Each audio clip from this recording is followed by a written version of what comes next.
all the latest from American Pinball. It's raining new code. Hallelujah! We're at the Dutch Pinball Open Expo! Hi, my name is Jonathan Joosten. I'm the editor of Pinball Magazine, and I'm joined by... Hi, I'm Martin Ayub, and I'm the editor of Pinball News, and Jonathan and I are here to discuss all the exciting events that took place in the pinball world through the month of November 2023. And what an exciting month it has been. It was very busy, so Yes. we won't waste any more time. We've got a lot to get through in this particular Pincast. But briefly what you can expect. Yes. We have David Fix from American Pinball talking over an hour with all sorts of industry insights that you really don't want to miss out on. And he also debunks a bunch of rumors that have been going around about American Pinball, so that's very interesting. And we learn the exact timeline, or not the order of designers currently scheduled for releasing games with American Pinball. And there's four games, the heads up on 4 different games from American Pinball. We bring that to you exclusively. Yep, you won't get that anywhere else, and there's a lot of other very detailed and interesting and behind the scenes information as well from David. But we'll come to that a little bit later when we get to his interview. Right. But we'll start with the news from November 2023 with the biggest pinball company in the world at the moment, Stern Pinball, and they've had a busy month because mostly software really. Yeah, and it didn't go all too well. Some learning curves, I suppose. The biggest news is Stern Pinball finally launched their Inside Connected app, and the system crashed right away. It did within a moment. It wasn't just the app system; it also crashed their website as well. Right. So I guess those are running on the same servers or related ones. So, and they blamed it on too many people logging in at the same time. It's just too popular. That's the problem. Yeah, that's what you get. These people, all these connected people, got disconnected. Yeah. So anyway, hopefully by now it's up and running, and people will be able to log in through the new apps which are available for iOS and Android. So if you go to your app store, you should be able to download the Insider Connected Stern Pinball app, where you can keep track of all your achievements and manage your account, and I'm sure lots of other things, and get the QR code, of course, if you want to scan that in to the game before you start playing it. And there's lots of other interesting stats and details you can get there as well. Right. I haven't bothered to download it myself yet because I was going to wait to see if it's actually worthwhile. Well, yeah, whether it's worthwhile doing it, and because at the moment I can just use the QR code from my digital wallet as just a standard payment method. Right. So if it proves to be suitably useful and powerful, then I'm sure it will find its way onto my phone as well as lots of other people's as well. Right. Okay. But we look forward to trying it out ourselves. But talking about Insider Connected, it's been a nice bridge. Very busy time. Thank you. A very busy time for Stern in promoting that system, because throughout this month we're in at the moment, the month of December. I know we're looking back at the month of November, but this was announced in November. Through December, there will be a whole bunch of special achievement quests available on 3 games. They will be Godzilla, there'll be Venom, and 007 James Bond, where there'll be 29 new badges you can collect if you're into that kind of thing. Yeah. Okay. Yeah, if you're not and don't give monkeys, then or a barrel of monkeys, then you're probably not that interested in it. But I know there are plenty of people out there who want to try and collect all these things. So there are special quests on Godzilla, Venom, and James Bond if you want to be a completist and get all those new badges. Yeah, I thought there were also new badges for Foo Fighters coming up. Oh, well, there's always new badges for games which are still in development with the software. But I suppose Venom is as well. But this is a special December only. Ooh, so special! Yeah. You can't enter the new year if you don't collect all 29 of them. Well, we know once a company says that it's a special limited time availability, that they won't go out and bring out whole repeat that exercise again. But moving on to another story. Speaking of rerunning. Yes, exactly. Stern have been doing another final run of Guardians of the Galaxy. Yes. Which is supposed to... there was supposed to be a final run last October. Which either was delayed or the game was so popular they needed an extension. Yeah, well, either way, last year's final run has been repeated this year with another final run 14 months later. So, and they are also rerunning the topper for Black Knight Sword of Rage, which is probably one of the more impressive ones, with the talking Black Knight on it and the flame effect behind it. Yeah, the moving head. Yeah. And nice, if I recall correctly, originally that topper was priced around the $500 mark. And wow, what a bargain! Yeah, at that time, yes, and since then heavily sought after. And if you want to buy a new one now, you're going to have to cough up $14.99. Wow. Okay. So $1,000 markup. So that's topperflation for you. Yeah, exactly. So, but it's a very cool looking topper, and if you're looking for one, now you can get one.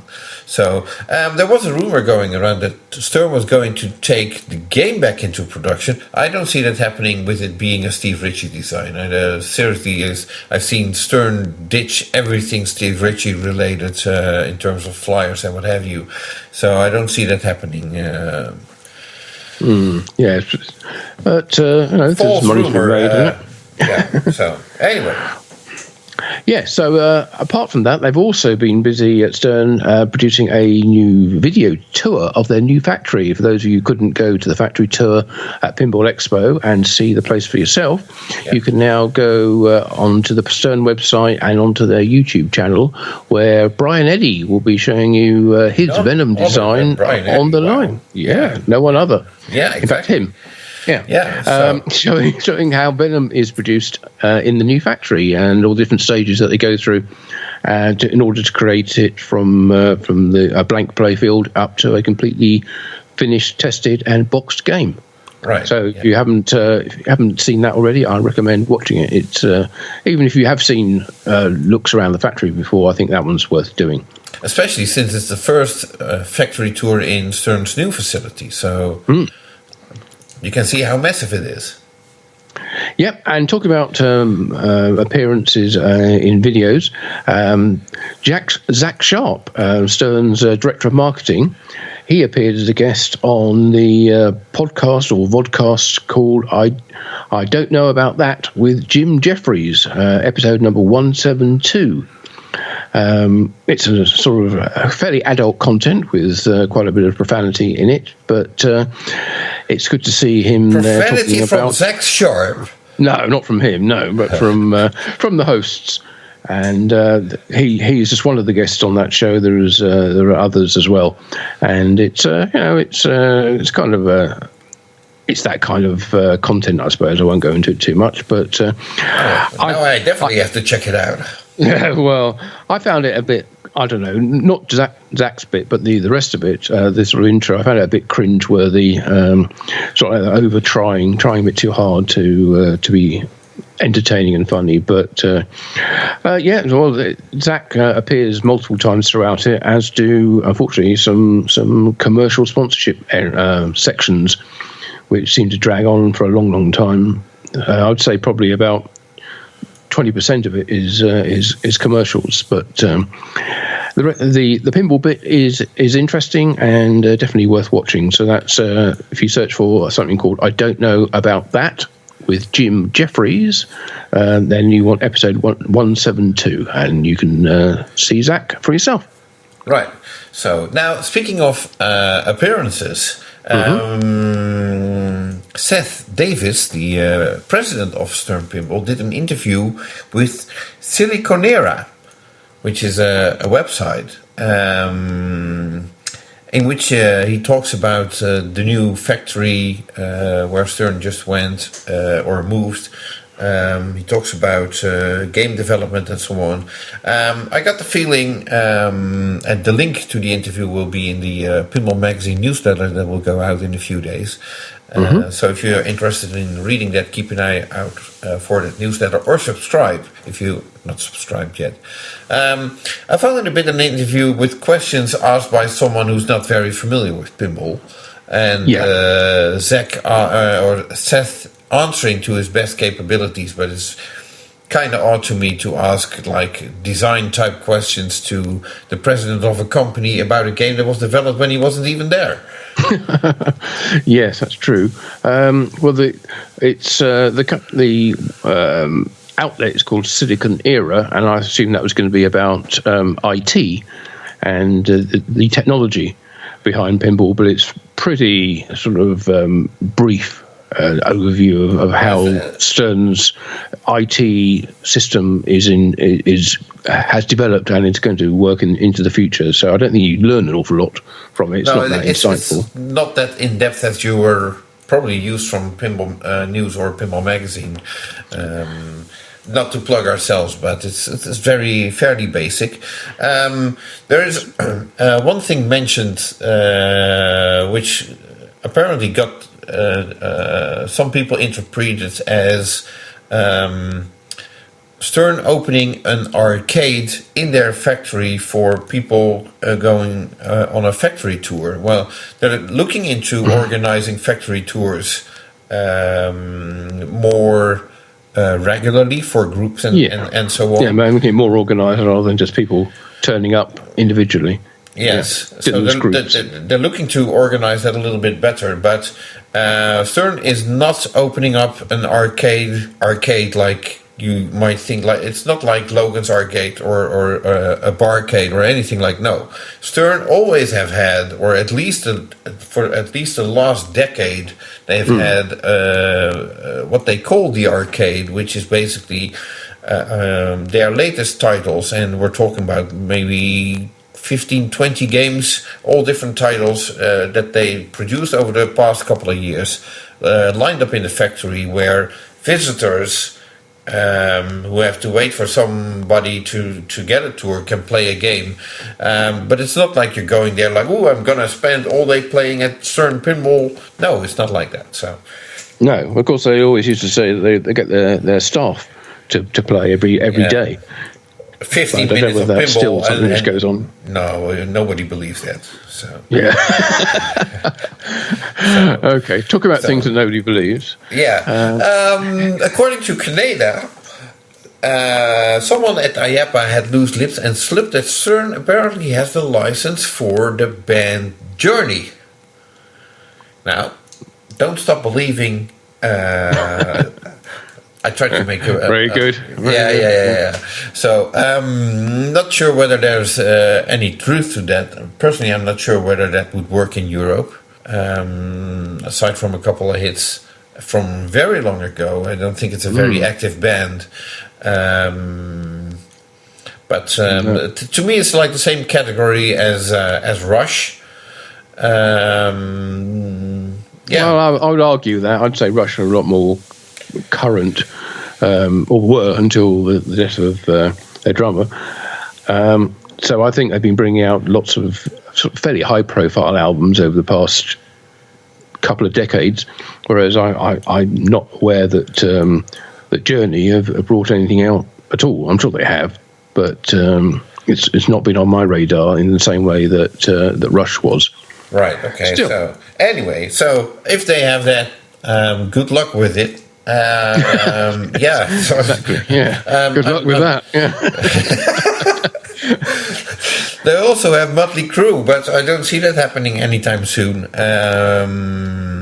And that's just a rumor, so don't quote me on that as a fact. It's just what I've been hearing. More rumors? Any more rumors to report? Yeah. Keith Elwin is next up as the designer for the next Cornerstone game, which is heavily rumored to be Jaws. And I know. Yeah. So and again, Canada has been dropping all sorts of hints on what that game is going to look like. The game is supposed to be announced early January or maybe even late December, which would not be unusual for Stern, because they tend to have a new Cornerstone game at, I think it's CES. Yes, that's early right. January. And then EAG Expo in London as well. So it's about a week afterwards. Yeah. Yeah, and I think don't remember what the last game was that they announced for January or the first game of the year. But I think last year that was announced right after Christmas. Yeah, I think so. Yeah. Yeah. So it would not be unusual for them to repeat that. So keep an eye out. Well, as soon as they announce something, or you'll probably read everywhere about it. Pinball media-wise, that is, of course. Yeah, well, it always used to be, as you say, the sort of end of December, and then the next game will come out start of April. Generally about a week after the Texas, or a few days after the Texas Pinball Festival. Yeah. So anyway, Stern was also very heavy on code updates in November. 22 different games got code updates. Martin, can you tell us all about it, please? Yes, well, I won't do all about it because that would be a 4-hour PINcast. We don't want to do that. But there was a big batch of updates for Thanksgiving. Mostly they were updating very, to us, minor things such as Norway, Sweden and Denmark pricing schemes, and adding verified location check marks to location games and a few other tweaks. But yeah, I did them all for Monsters, Aerosmith, Guardians, basically every single Spike 2 game, with the exception, curiously, of James Bond's 60th anniversary. Now, tied in with some of those updates were other features that have been added. So Stranger Things, Foo Fighters, Elvira's, House of Horrors, Rush, Venom, James Bond 007, not 60th anniversary, all got extra features as well, as did Black Knight, Sword of Rage, actually got a little tweak to fix a bug, and Batman 66 also got a little tweak to fix a reset issue that could occur with some games. James Bond 007 60th anniversary didn't get, as I say, didn't get all the same updates as the other ones, but did get quite a few tweaks to the gameplay rules and behaviours, and some extra bug fixes as well. So really, you should have had at least by the, I guess about the 14th or so of November, you should have got updates for basically every game if you have a Spike 2 game. That's only the ones with the colour LCD displays. And if you're wondering, what the hell is a Spike 2 game? Basically, those are the games with an LCD monitor in the backbox. So starting with Aerosmith and onward. No, sorry, starting with Batman 66. That was the first one. Yeah. So. Yeah, going all of those. It does seem, I've harked on about this a few times, it seems a bit daft the way they've set the software up, that they want to change one or two little minor things like pricing schemes for Scandinavian countries. They have to issue 22 different updates, one for each game, whereas they should just have a modular approach to the software where that's just one file which every game gets, and then they wouldn't have to do it separately for every single game. Yeah. Hopefully in their next system, Spike 3 or whatever they end up with, they'll come up with a better way of updating the games, because at the moment, every time they make a change, every single game has to get software updates. Yeah. We talked about this in the past. Okay, moving on. Jersey Jack Pinball. Sorry. Yes. Yeah, okay. So just the block across the street, so to say. Oh no, that's no longer the case. Sorry, but still the same city. Not far away. Yeah. So. Well, they were had the European premiere, I guess, of the Elton John game, which was at the Dutch Pinball Open Expo in Veldhoven. Yes. There was a premium version of the game, which was air freighted over, thanks to Pinball Pleasure's Christophe Lienard. Yes, and thanks to Christophe Lienard as well for collecting Jersey Jack Pinball prizes for us that was sent to his address. That we basically were prizes for our So You Think You Know pinball quiz that we did at the Dutch Pinball Open Expo a couple of weeks ago, which was a very big success. In fact, we had to do 2 quizzes because we had so many prizes to give away. We ran out of time the first time. Yeah, so big thanks to Ken Cromwell and everybody at Jersey Jack Pinball for sending over a fantastic selection of posters, banners, and various other prizes for us for that quiz. Yes, so now in the meantime, November is Ayub month, Florida that is, or Orlando. And Jersey Jack Pinball was present, so was Stern Pinball, by the way. But Jersey Jack was present with... so was American Pinball, I think. Yeah, all right. We get to that in a bit. 2 Elton John games, 3 times The Godfather, 2 times Toy Story 4, and 1 Guns N' Roses game. And Jack Warnieri was present as well. Of course, yeah. I'm trying to think who else was there that was saw. I don't think Steve was there to promote his game. He was busy elsewhere. Yeah, so don't think Steve is that mobile at the moment for medical reasons. But we won't get into that because that's a private matter. But Jersey Jack Pinball have begun shipping Elton John pinball machines to distributors, but mainly to be used as showroom games to help drive sales of the titles rather than to go out and be operated. Well, if one game needs to be played in order to give it a fair judgment, it is this Elton John game. I think we concluded that at Pinball Expo already, and I think many people would agree after playing it at the Dutch Pinball Open Expo. Yes, it was. I think it's fair to say it was the most popular game of the show there, with long lines to play throughout. We were both fortunate, I think, I was certainly fortunate enough to get on there early before the doors opened. Well, I was fortunate enough to get in line and have to wait like 30 minutes. Did you? Oh, right. Yeah. Okay. Oh, well, that's what you get for turning up late.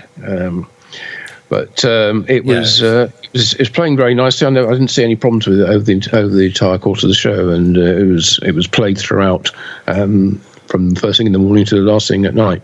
Yes. So it did well, and was very popular. I think everybody who played it really enjoyed it.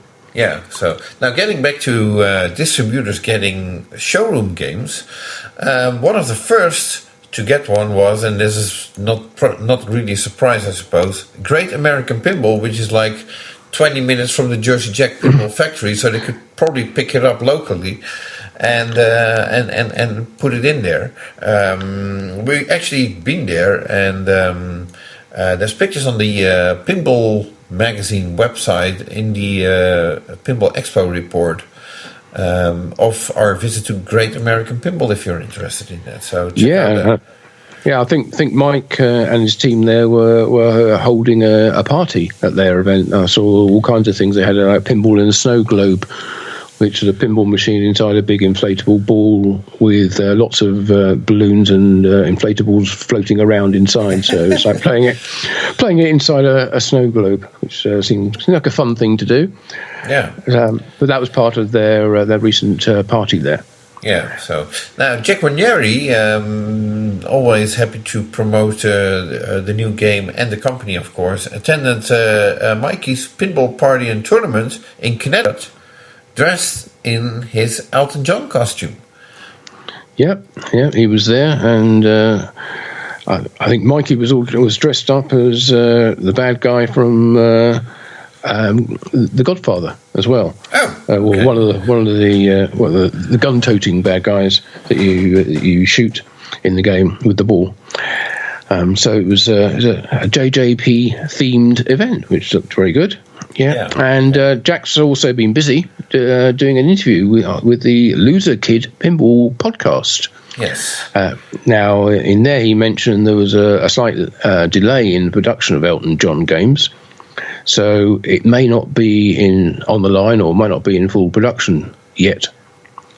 But he also indicated they're not looking to take older titles back into production, as he prefers to look forward. So whether that, given that all their titles are licensed, that may mean that they haven't renewed the license on some of their older games, or that they just they've made all the ones they want to make of those, and aren't going to bring out any either reruns or any new limited edition runs. Or Vault games or whatever. So if you're looking for a pirate, then keep looking, because it's not going to come off the line anytime soon, or anytime at all.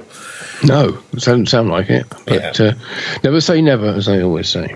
Yeah, okay. So moving on to, I suppose one of the big hits at Pinball Expo, Barrels of Fun, from Houston, Texas. And much to the surprise of many, Labyrinth already made its European debut again at the Dutch Pinball Open Expo, thanks to Barry Dreesen from Dutch Pinball, who bought one at Pinball Expo and had it flown in and was kind enough to bring it to the show so people could experience the game for themselves. And again, here also a long line of people waiting to play the game, and was very well received. Yes, including yourself in that line, of course. I saw you play that. I didn't get to play it at the show, at least not at Dutch Pinball Open Expo, having played it at Pinball Expo in Chicago. Yeah. But yes, it again seemed very popular, never saw any issues with it either. And the game was also exhibited quite heavily in probably about the same kind of size of display they had at Chicago Pinball Expo, was at the Houston Arcade and Pinball Expo, which was not surprisingly in Houston in Texas, and Texas, of course, being the home state for Barrels of Fun. Right. So it makes sense as being their local show, I think. And again, that went down very well, and I think they seem to have a very, very good reception wherever they go with their games, and seem to have built up a good reputation, I think, for a brand new company. Mm-hmm. They seem to have a lot of goodwill behind them, which is nice to see. Yeah. So smart as they are at Barrels of Fun, they understand that it's very important that people, that the public gets to play the game in order to understand how much fun it is, and they have been distributing games to quite a number of locations right now. I think we're up to 8 that I have listed here. I'll just mention them briefly. The I.O. Arcade Bar in St. Madison, Wisconsin. The Lumberjack Johnny's in Appleton, Wisconsin. 61 Pin Bar in Sunbury, Pennsylvania. Kickback Pinball Cafe in Pittsburgh, Pennsylvania. The Coin Slot in Traverse City, Michigan. Wormhole Pinball, which is in Houston, Texas. Always nice people there. We've seen them at the Texas Pinball Show every year. Mm-hmm. Joysticks, Classics and Games and Pinballs in, again, Houston, Texas. And the latest one to add to that list is Pinball Long Island, which I think is in New York. Okay. So you're getting the game out there. Yeah.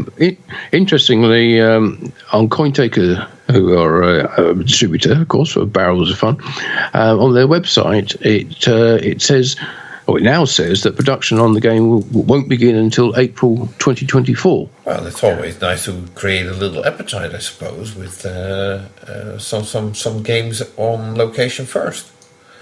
Yeah, get them on location, and also put out a video as well, which they have done about the making of the Labyrinth Pinball, showing the development of the art and the sculpts in the game. Yeah, that's on YouTube.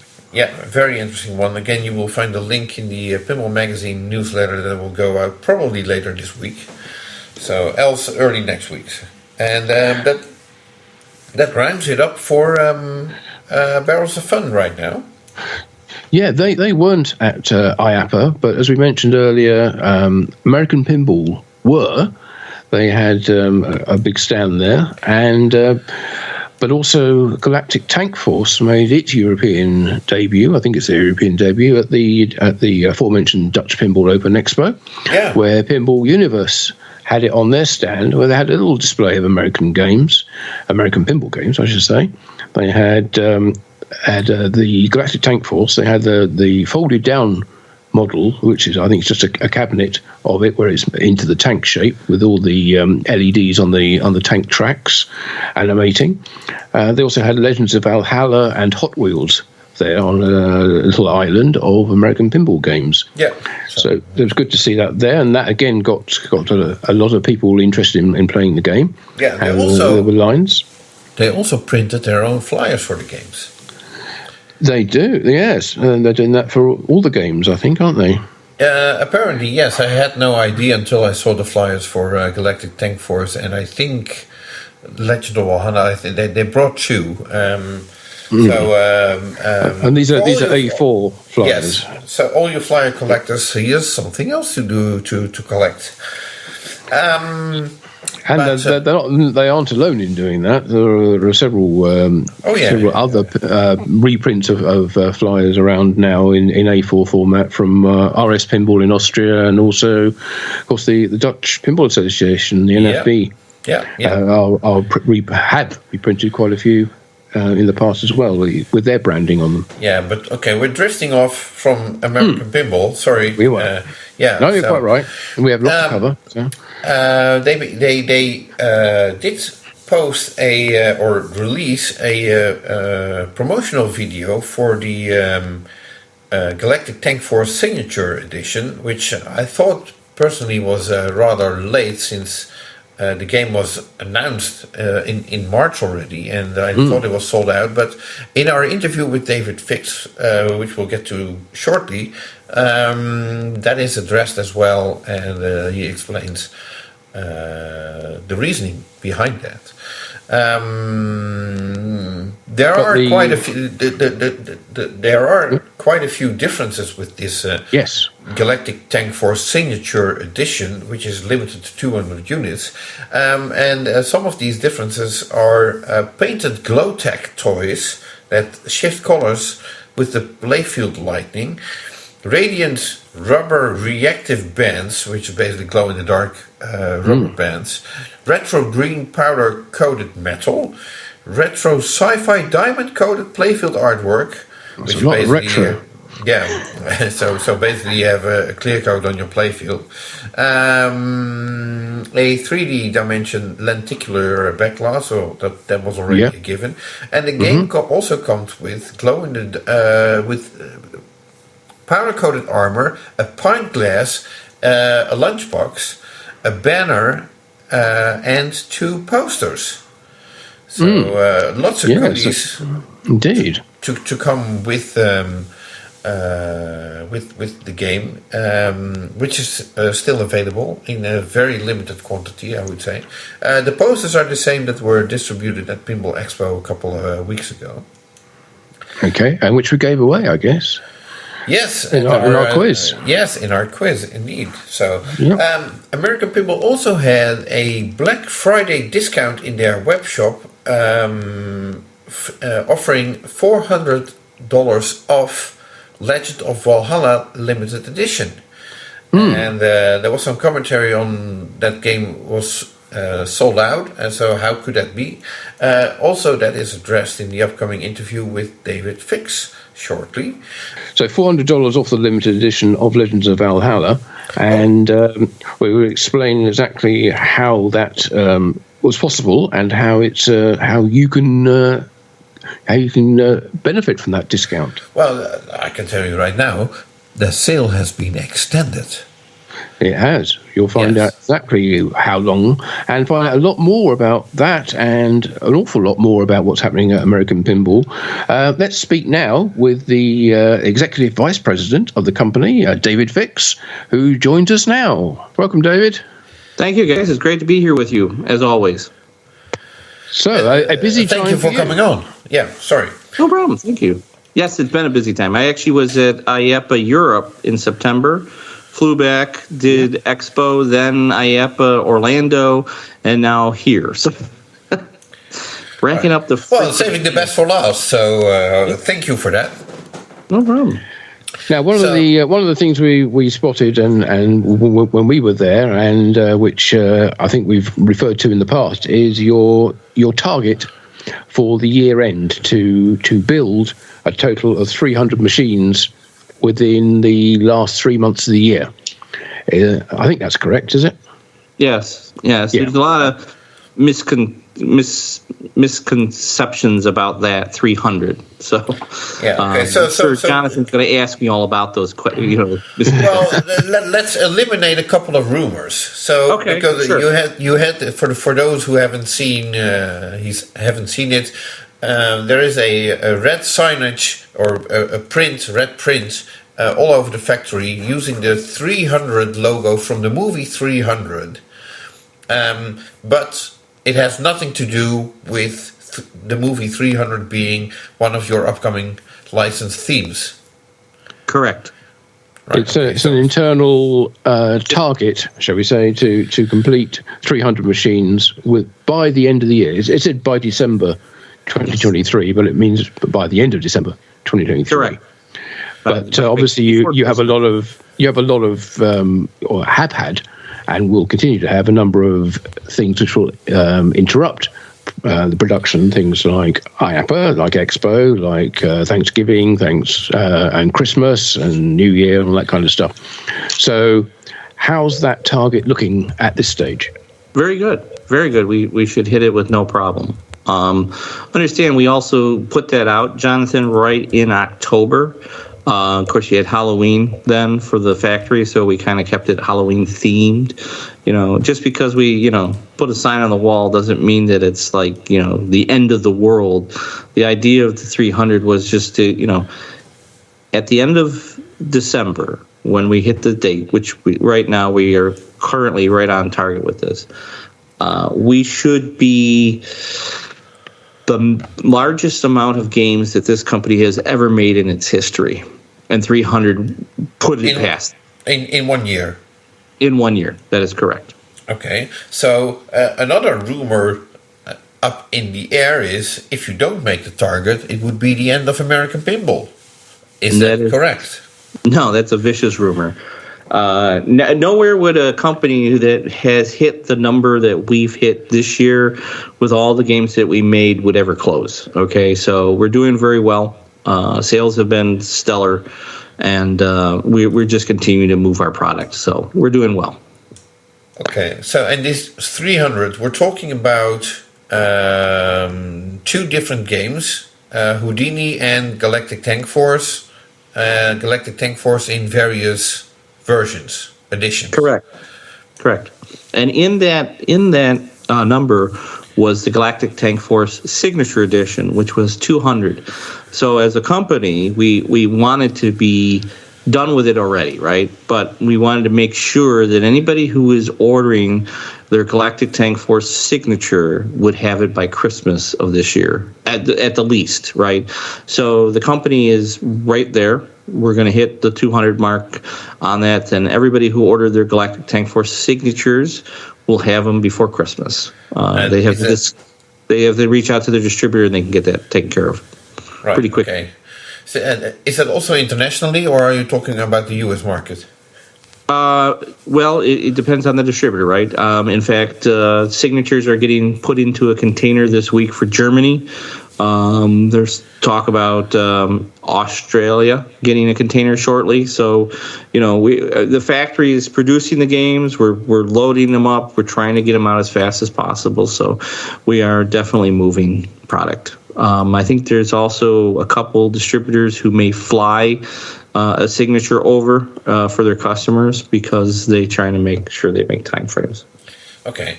As we're discussing rumors about, American Pinball, but also pinball in general, you just mentioned there's a signature edition of Galactic Tank Force. There's also the limited one, and there's a standard one, and basically where I'm hinting at, don't you think the market is a little bit flooded with too many versions of the same game? Well, yeah, I would kind of agree with that, especially if the manufacturers keep coming back and making another version of a limited version. So I don't really buy into that. So this is Dave Fix, the collector, not Dave Fix, American Pinball. What is limited, right? I mean, this is a limited foil edition. Oh, this is the other limited foil edition. I mean, it's like, it gets kind of crazy, right? Yeah, so, okay, but we've seen games by other companies where the non-limited one is actually turns out to be more limited because less units were produced and everybody got the collector's edition or the limited edition or whatever you want to call it, making the standard edition more rare, so to speak. Yeah. Yeah, the standard edition where it only was like 100 made, right? No, so for us as a manufacturer, we're looking at, listen, we stick to our numbers. When it's limited, it's done. We move on. Now, if some people have canceled their orders, or so, we'll allow people to buy that limited version, right? So there's still openings. We'll probably get to that later on as well. But speaking of limited or different versions, I mean, okay, so there's 4 different versions of Galactic Tank Force. Would you be interested in a 5th one? What the vanilla version or the raspberry sorbet version? Well, I would say ice cream version, and then you can all the different trims with flavors and what have you. So No. See, in my world, as a collector, right? As a collector, I've collected some games, and I know they're rare, and because there wasn't that many made of them, right? So in this case, the signature edition of Galactic Tank Force is limited to 200. I'm not coming out with a super secret 2 scoops version or a double secret probation, Galactic Tank Force for no. The signature version is the high end. When it's gone, it is gone. And then we're going on to the next game. And we can talk about those a little bit too.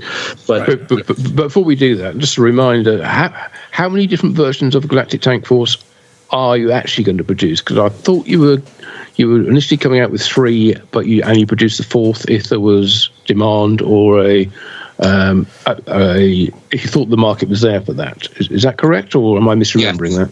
Yes. So we did come out with a limited, right? But it was a limited and a signature, the 2 top tier. And we did the deluxe, which is basically the limited in a deluxe cabinet, different art package on the cabinet, right? So it's just a little different. It's a little bit more geared for the coin-op market, right? Judging on that market depends on if we come out with a classic edition, but right now, nothing on the paperwork, nothing talking about that yet. So we're just kind of like focusing right now on the limited and the signatures for everybody. Okay. So. I understood there's a couple of optical differences with the signature edition compared to the limited. Would you like to elaborate on that?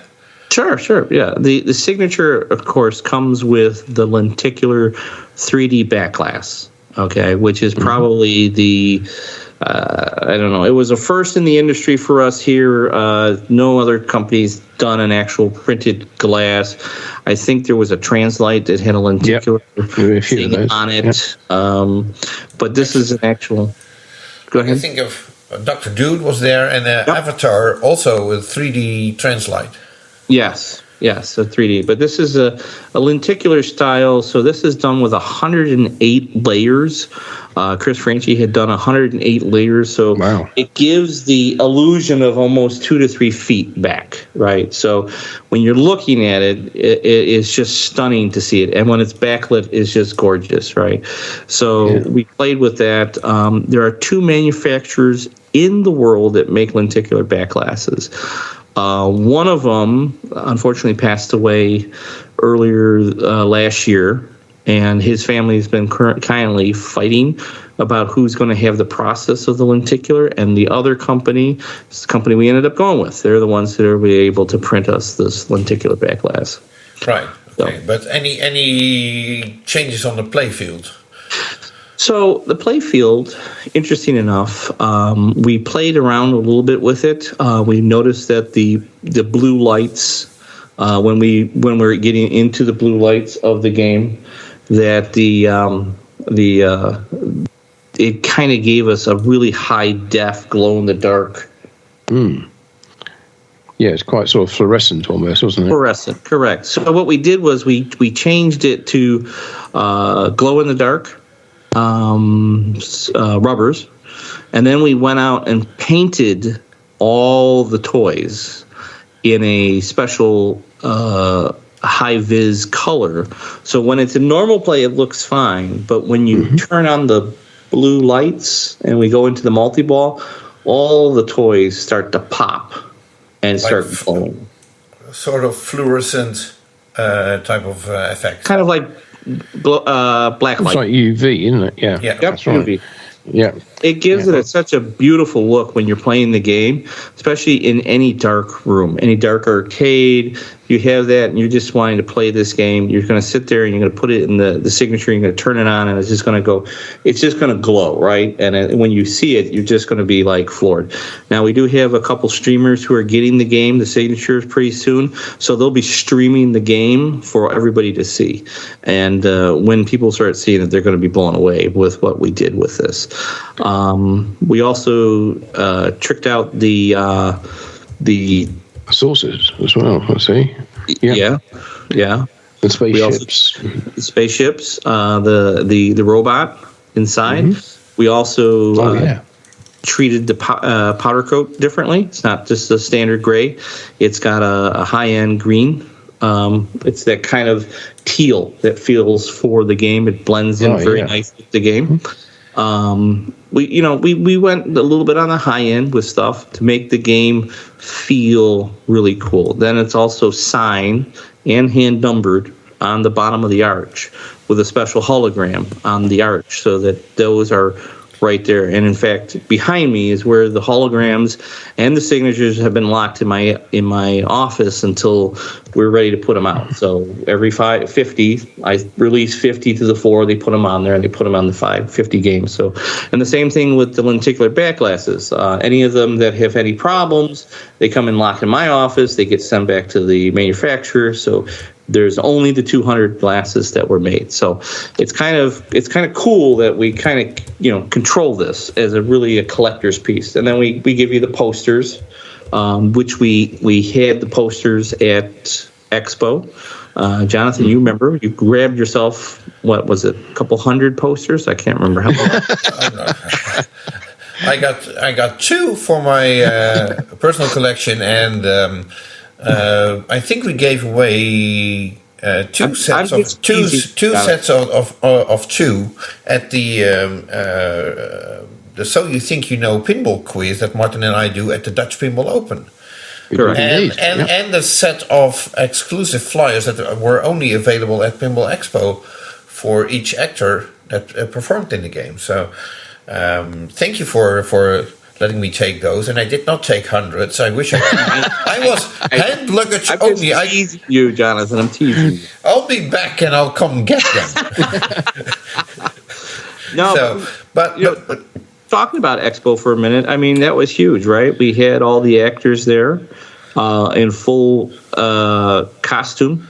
We had them walk in with the robotic tank, right? And they were there signing the autographs of the individual autographs of their special flyers. So those are very special flyers. They only go to the actors. Can't get them anywhere else. So if you see an actor at one of the shows and they have it, you can get it from them. But they, it's kind of a collector's piece. It's very cool to have that available. And it was great for there were kids that just little girls who look up to Captain Cayenne, and can we play pinball together? And she's there playing pinball with them. So it's really cool. That really sounds like it's a unique event. Do you think you'd ever be able to, get the band back together again and recreate that? I would love to try, but it was very tough because you have actors and actresses that are in different areas of the country, and we flew them in, VIP status. We took them out to dinner. We made sure they had a fun time, and just for them to kind of embrace this. We would love to do it for other shows. Show organizers, reach out to me if you want to do it for your shows. I can see. I can't promise the world, but we could definitely, make it kind of unique for your shows.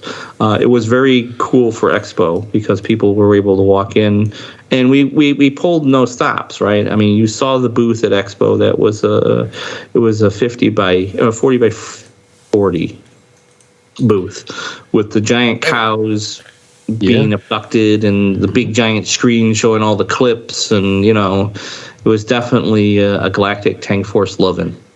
Yeah. So now, speaking of the game, very recently, last month, you released this a promo video for the signature edition, and I thought those sold out at Texas Pinball Festival in March already. So why do a promo now? Well, they didn't sell out at Texas. We had a good number of those sold, right? We had because the game is limited to 200. Correct. And we had, I think it was like 160 sold. So there were some openings of like 40 games, but we knew that as soon as we start, advertising that this thing is limited, right, that we'd start getting phone calls, right? So, and the phone has started ringing quite heavily, and people are trying not to miss out because, listen, I'm a collector, right? I said that before, and if I'm going to collect something, this is something that's in my collection. Dennis has it in his collection. Paul Reno, the one for Chris Franchi left today. Okay, so Chris is getting his. So there are the team that actually have the limited games, the signature games, because that is the top of the line. Okay. Okay. So now you briefly mentioned Expo. Now that you're so involved in American Pinball, do you still have time to do all your Expo duties that you used to do? It's kind of crazy, but I still try to fit it in. And I told Rob that I would help him again. And the 40th is going to be with me and Rob again. We're going to bring another friend of ours in to do it. Work with us on Expo 40th. We'll make that announcement later. But this has been a labor of love for me.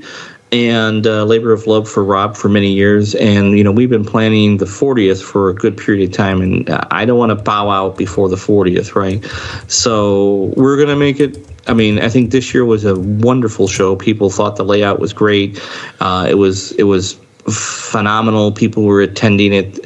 Rob is already going nuts for next year, the 40th. We've already made some deals.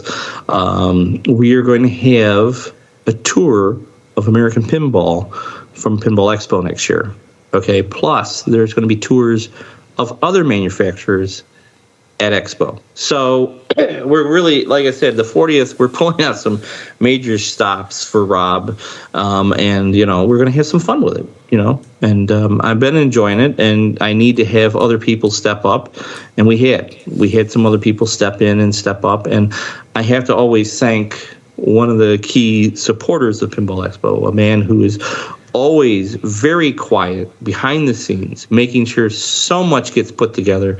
And then it's, of course, Pinball News' Martin Ayub. Martin running the seminar, spending all those hours, putting the videos up, and Jonathan. I couldn't do it without my compatriot here or my colleague. Is not somebody that wasn't being thought of, because Jonathan, also you have helped out immensely over the years too with Pinball Expo. There's many people unsung. I mean, you think about it. There's Jeff Oler. There's a bunch of little people who have, not just little people, people who are supportive of this. I mean, listen, Flippy's out now, he's at the shows, and we're trying to make sure we're going to have his own security guard, and then next year Flippette is going to be there, Flippy's little sister. So, it's going to be kind of fun. we try that. But, Jonathan and Martin, I know you guys have labor of love sitting up there in that seminar room capturing pinball, history right there. Martin deserves most of the credit for that. I give Martin a lot of credit. Occasionally help out, but okay. Ask and Martin how many games Martin played at Pinball Expo. I think I played 6 in the entire show, and but Martin should get a couple gold stars, not just because he does all that, but he also puts up with Jonathan all the time. That is a tough task. Yeah, yeah, must be a glutton for punishment. No argument there. Yeah, so. Anyway, we'll come back to Expo. Sure. Later, if not another time. But want to take this opportunity to use your time the best we possibly can, and let's go back to what's happening at American Pinball. Absolutely. And we were.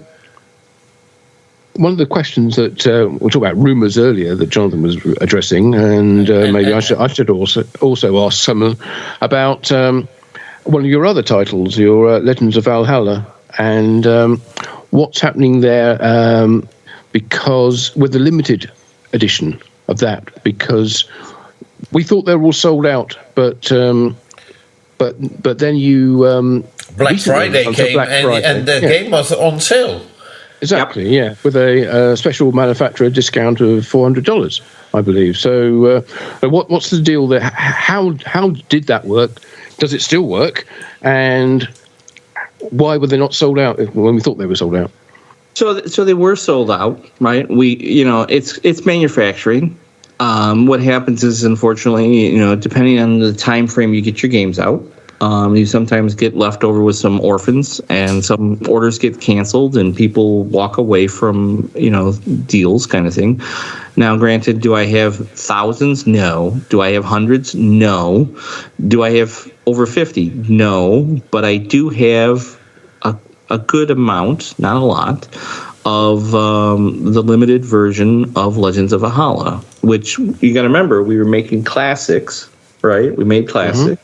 For the people who wanted classics, and we're still going to make the trimmed down version, yes, right. And we're still going to make classics, but I had some orders that got canceled on the limited, and instead of taking them and stripping them down and doing all this other, we're just going to we're kind of having a small Black Friday sale and making it impossible for some people to get it. Now, listen, one of the things that when we brought out Legends of Valhalla, it was a very good game, right? It came on the market, people loved it, but since then, Frank and Steve Bowden and the rest of the Valhalla team have been working on the code, and they have gotten it to the point where it is tournament worthy, right? It's a really good, strong code for the game, and a lot of players have now been like, hey, I want to add that to my collection, which they've been buying classics, and there were some that were,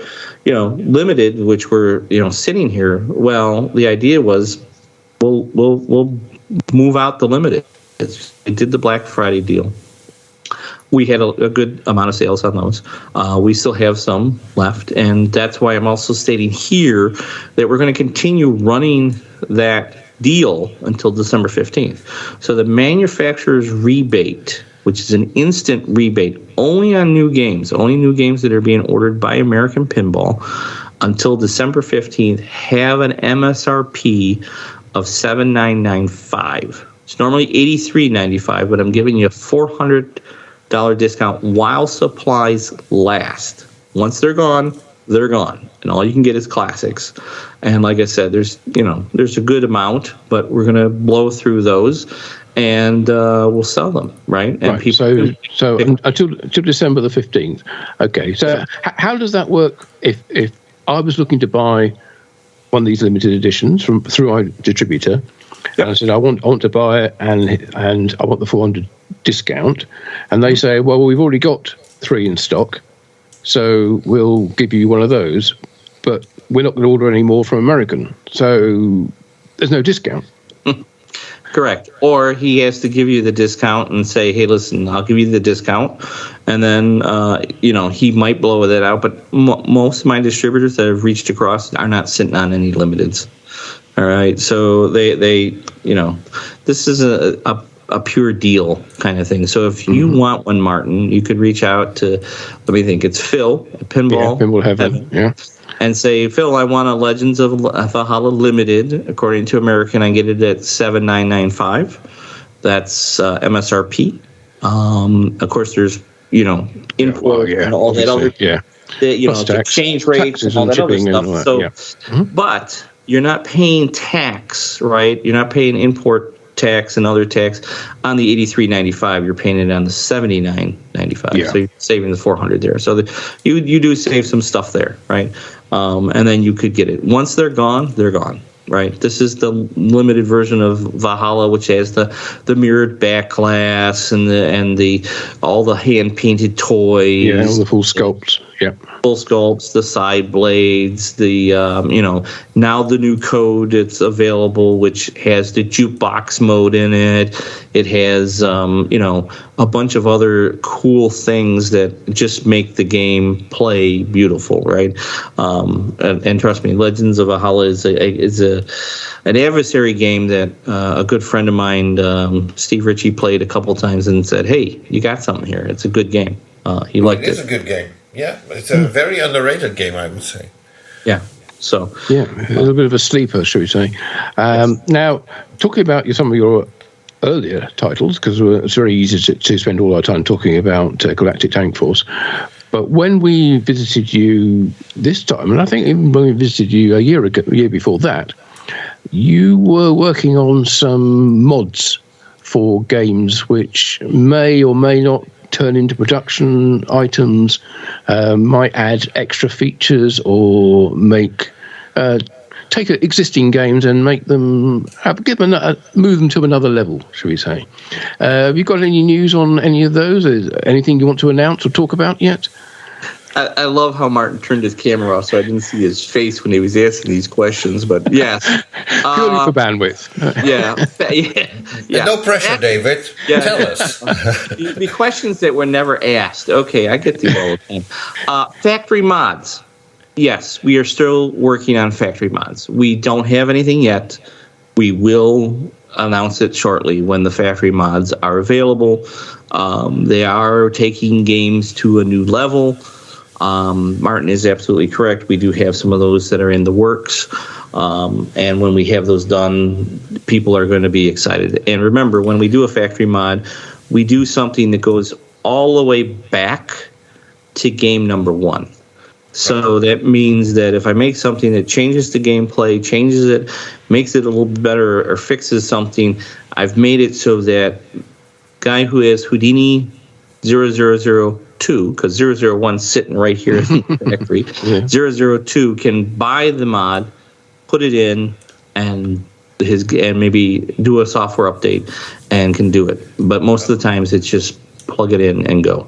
So we are working on some factory mods for some of our games. Can you already reveal for which games you're working on such factory mods?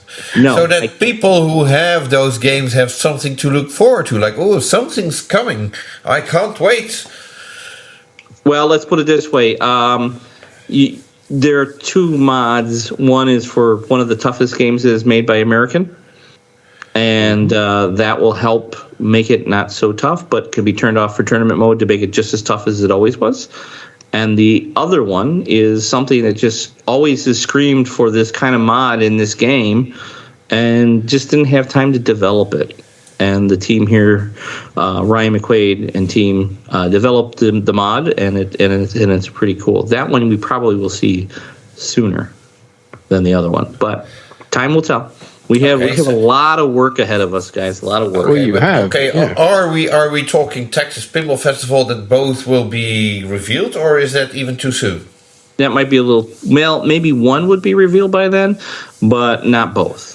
Got to remember, we're a small team right? And now if I was my competitors, I'd have a bigger team, right? I'd have I only have 3 software guys, right? 1 rules, 2 software. I have 1 mechanical engineer, 2 game designers, and a bunch of art people, right? I have 2 animators and 1 art director. And then we hire out our art team, right? And then I have a electrical guy, right? So that's it. Small team. Sorry. Okay. Now, speaking of teams, and we were just talking about Legend of Valhalla, which is actually developed by Riot Games, Scott and Frank. Are we going to see another Scott and Frank or Riot Games game with American Pinball? Yes. And can you indicate when, in what order, when we might expect them, or when, so to speak? Not next year, but soon after. You have to wait and see, Jonathan. I mean, I'm always amazed how everybody wants to know what the next game is. What's the next game? What's the next game? You know, that kind of thing. Okay, well, let's debunk a couple of... But yeah, that's a whole nother subject. But let me just say this, that Scott and Frank have been asked. We knew we were going to do another game with them. We're just giving him some time, but we're also working with a license there, so that's kind of a fun title for us. So yes, we have licenses coming. Well, that sort of brings me on the next rumor to neutralize, so to speak. Apparently there's a rumor going around, or some people claiming that American Pinball is upcoming games are only going to be non-licensed, and well, is that true? Is there any truth to that, or what can you tell about that? So we do have some non-licensed games, but the next game is non-licensed. The game that follows that, if you ask the designer, he'd say it's a pseudo-license, but it's a non-license, right? It's kind of like a follow-up. Let's just say that. That's a good word. And then after that is license and another license. Okay, now you have only a limited number of designers. If I'm not mistaken, Barry Osler... Let's see if you can get them all right here, Jonathan. If I'm not mistaken, Barry Osler, who sadly passed away, was working on a game which he, I believe, mostly finished before his passing. I would guess that would be the next title after Galactic Tank Force. And then we have Dennis Nordman working on what I suppose will be another non-license. You have Ryan McQuaid in there. And I suppose then it would be up to Riot Games, Scott and Frank. You got it right in the right order, buddy. So yes, ding, ding, ding, ding, ding. How many points did I get for that? I don't know. How many times did I have to tell you before this? No, just kidding. No. So yes, Barry's game is the next game. We're kind of excited now. This is a labor of love for the entire team. Understand that Dennis helped out with this game. Ryan helped out with this game. We all wanted to pay tribute to Barry in this game. Sadly, to lose Barry, he gave us, his design for the Whitewood, and sadly, he passed away before he ever got to flip it. In fact, he gave me the Whitewood design. I loved it. It is pinball.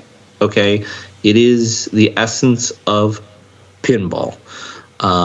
And to see this game and to wanting to play it, and then to basically basically get a phone call the next day from his wife saying that he passed was very tough. It was very tough for the whole team. And it wasn't easy, for this team. But this team has come together because it's giving tribute to a friend to the pinball community, Barry Osler. I mean, the man designed some of the great pinball machines, right? You know, he was a game designer that studied under Norm Clark. Not Norm Clark, Steve Kordak. Yeah. But he was the guy who, you know, came into this industry and was very good at what he does. And to have what he put together for us, and he was already working on his second game, right? But he sadly never got it to a point where he was happy, or, you know, he had concepts written down. And like Dennis, Barry, even Ryan, and even Scott at Riot, they kind of write a story about what they want to do in the game and what the storyline is based upon. This game is going to be, you know, this. So, you know, like Galactic Tank Force started off with, you know, this is you know, we have a princess and an empress, and we're going to battle this, and it's going to be this cool thing. It's going to be a tank. You know, this whole storyline was developed, right? And same thing with Ryan's game is coming out, and the same thing with Barry. Barry designed and had a whole storyline behind it. Everybody's got a storyline behind it. So Barry's second game had just a storyline, but never had any development. But this game here was developed, and then needed a little tweak, a little love. Dennis jumped in, helped an awful lot. Ryan jumped in and helped some spots here and there with the game, and for the most part, we have a really nice flipping pinball that actually has already been sent out to our sound engineer. One's being sent out to our software engineer and many other people. So that kind of gives you a little bit of a time. David, we need names. Sound engineer. Well, okay, there's somebody new in the sound engineering. We've had Matt Kern. Matt's a great sound engineer, and we will be using Matt in the future. But the next game is coming from David Thiel. So David Thiel is joining the ranks of the sound engineers for American Pinball. So we're happy to have David on that. The software guy is, of course, Joe Schober, which Joe's been on the team since Oktoberfest. So Joe will be working on the software for this new game shortly. And then, of course, we have our artist, who is Dan Hughes. Dan is no stranger to pinball. He was a good friend of Barry's. So Dan is, you know, he knew Barry. He worked at WMS and Williams back in the day. He did games like, you know, Corvette and, Corvette. What else did he do? I can't remember. Indianapolis 500 and a few other games. So, you know, Dan's no stranger to the art department for pinball. So he's going to be doing that. And then, of course, David doing the sounds is just, you got a sound engineer like David Thiel. He's just going to knock it out of the park. So We're kind of excited about that. So obviously, sorry, Martin, go ahead. That's right. I was going to say, obviously, this game means a lot to everybody at American and everybody who knew Barry, and I understand that everybody wants to give it their utmost and make it a real tribute to Barry. Is it the kind of game or is the company in a position in where it doesn't really matter whether it's a huge seller or not, but the important thing is that it is the game that Barry would have wanted it to be? Because I imagine it's not going to be. It's going to be a unique game, to put it that way. It's not going to be like anything else that's out there very much. Maybe a little bit more like the way some companies are going now, but it's not going to be a high-tech multimedia fest type game. I would suggest it's going to be, as you said yourself, pretty much pure pinball. Yes, it does. It is pure pinball. There's a bunch of little things that Barry had been working on for many years, let's just say, and this game perfects it. So I can't go into more detail on that, but I will say one thing, Jonathan. I know you were asking me a question about this earlier, spoiler, he did ask me a question earlier, and I said I wouldn't tell him. But I will give you one word that is in the title of the next game. And the one word that I'm putting in there is the word berry. Yep. Okay. Good. So we did name the game This is Barry's game. Yeah. This is Barry's Okay. game. And do we have a time frame for your Barry's game?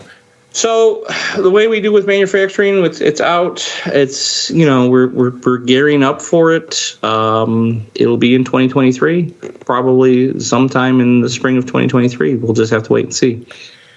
Okay. Now we just mentioned the other designers. We know that Dennis is working on a game. Are we also going to see that in 2023, or you mean still up in the air? Let's get it right. I should have said 2024. Sorry. Yeah. Wow. My bad. Years are flying by here, my friend. Yes. No. We should be seeing that in 2024 sometime too. Late 2024. Okay. Right. Okay. So remember when you heard it first. Yes. Two games next year. So to put it into aspects, think about this: one mechanical engineer, two designers, kind of like Dennis working on one and so forth. An art team with two animators and one art director. 3 software people, right? 2 programmers, 1 rules. That's it. So we're maxed out at our bandwidth right this minute. We could grow bigger. We will grow bigger. We'll bring more people in, and we've already been talking about that. Are you looking for another? That 300 helps an awful lot to grow, right? So we're going to be doing that. But if a mechanical engineer is listening right now and is like, "Hey, I would love to work for American Pinball," should he contact you? Yeah, he can reach out. He or she, absolutely. Sophia, it would love to have anybody who would like to join American Pinball. We've had some candidates that have put their hat in the ring. Let's just put it that way. And we've unfortunately circumstances haven't led them to be here with us. But hey, the door is always open, right? We're always looking for people who want to find a passion and to work on a game. Audio engineers, artists. We'll look at it, right? We'll talk about it, but it's up to them at the end of the day whether they get the gig or not, right? Or up to us. So it's just kind of like we'll figure it out. But yes, if a mechanical engineer is out there listening, or a double E is looking, an electrical engineer, or anybody who wants to, do that kind of thing, and they want to join American, they can send the resume in. We'll look at it. We'll set up a Teams meeting. Have them talk about it. There is growth. And I'm happy to say that American is growing. You guys were in the factory, right? You saw the growth. Think about it. We're cranking out machines left and right here, so I'm happy about that. It's come a long way from what American was. And Martin will remember this, that in 3 days, right, Martin? 3 days from now is 3 years ago, 3 days from now is when David Fix walked in the door at American Pinball.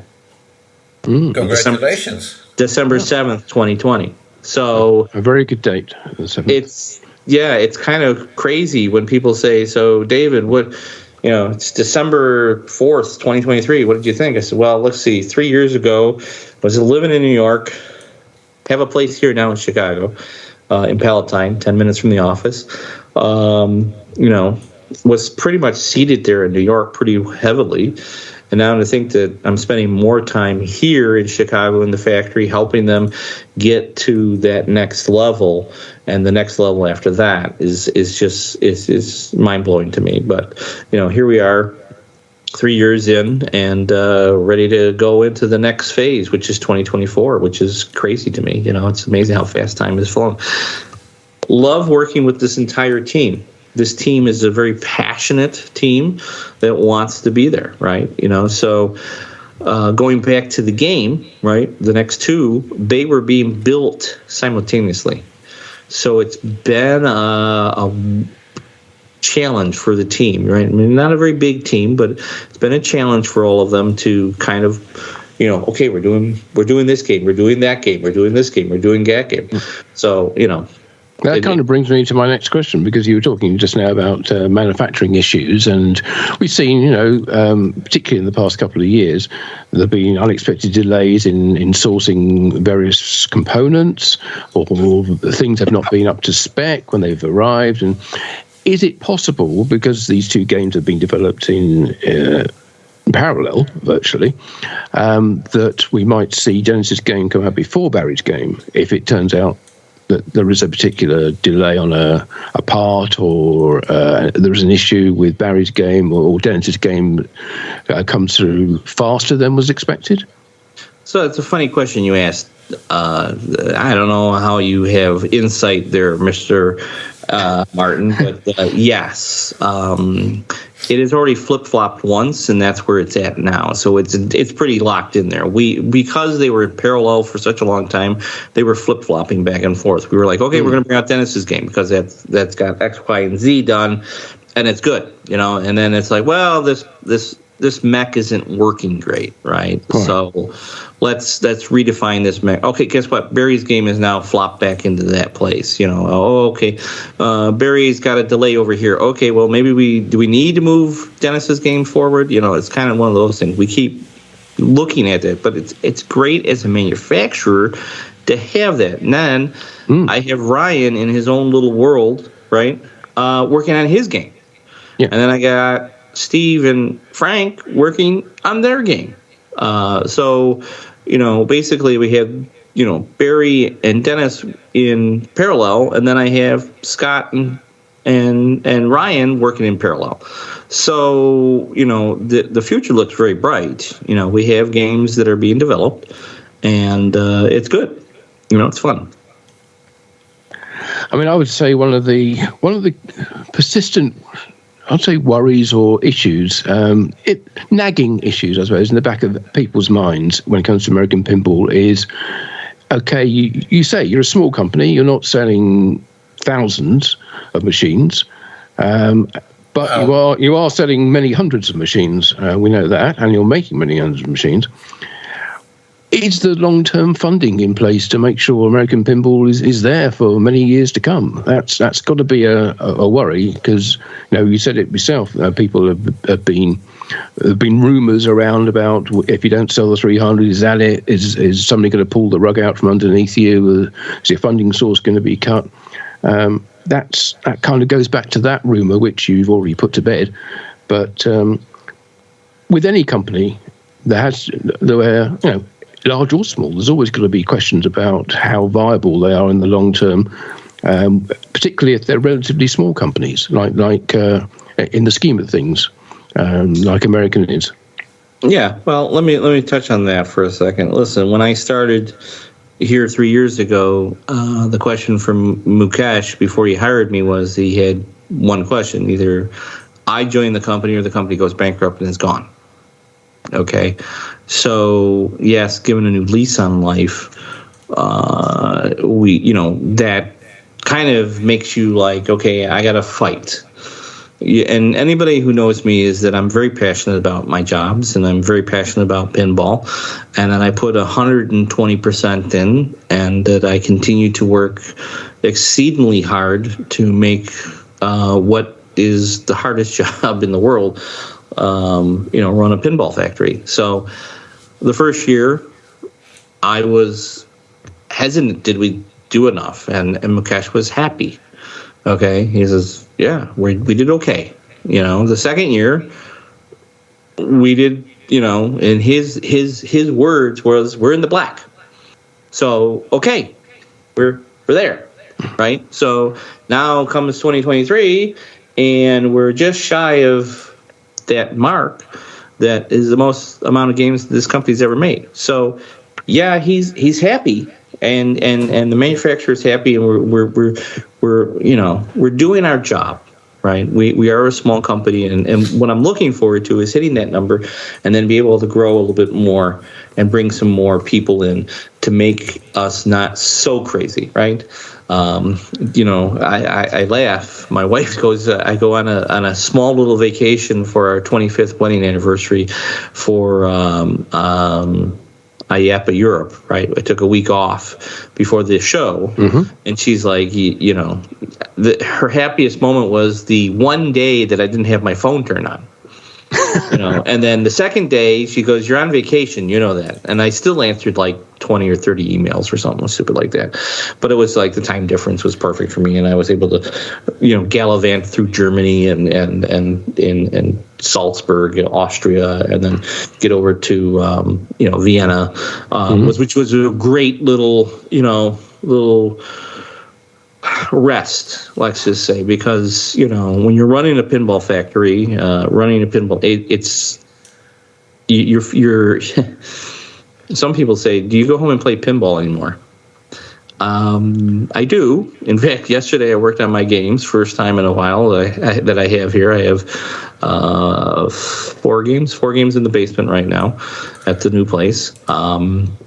So I did get to work on them for a little bit and spend time, but it's kind of weird, because, when it's your day-to-day job, almost 7 days a week, it kind of gets old, right? So I have a very understanding wife, which is nice, and she, love of my life, and she's been very supportive over the years with this crazy hobby that's now turned into this gigantic job.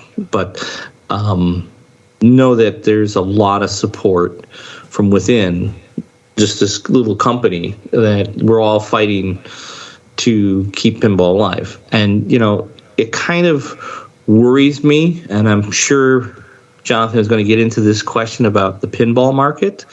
But, the pinball market is a very interesting market right now. What is selling? What isn't selling? What's the numbers? What's the trends?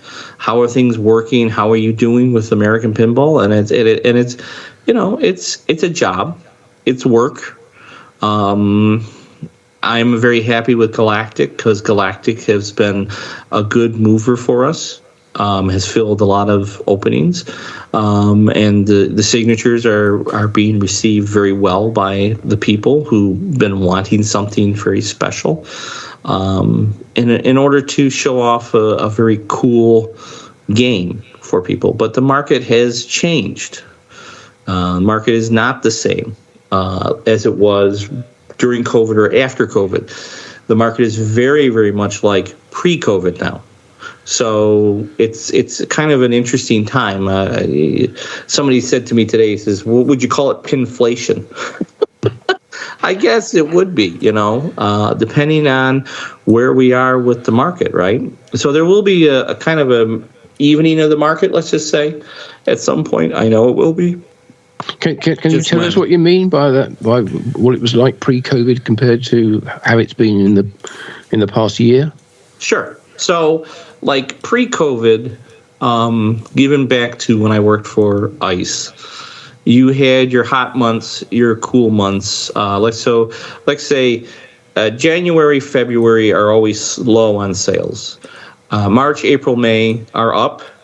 No sales in June, July, August. September starts peaking back up. October starts hitting a higher strength. November, December finishes strong. Okay, and then after the new year, you go back down in that curve. Usually follows with the U.S. economy a little bit. So around sometime in the end of February, beginning of March, people are getting their tax refunds and they have some money to spend. So they might look at buying a pin or selling their old pin with a little extra cash and buying something new that they think is very cool, which is great. And then that's that first rise. Okay, so that's that. That's the March, April, May kind of thing. And then families go on vacation in June, July, August. So you always see a slight, a drop in sales, right? So you have to be prepared for that and schedule yourself properly. And then September, the kids are going back to school, and then October hits is when people start thinking, hey, I need to get something for the holidays, right? And then holiday sales kind of take over in November and December and finish strong.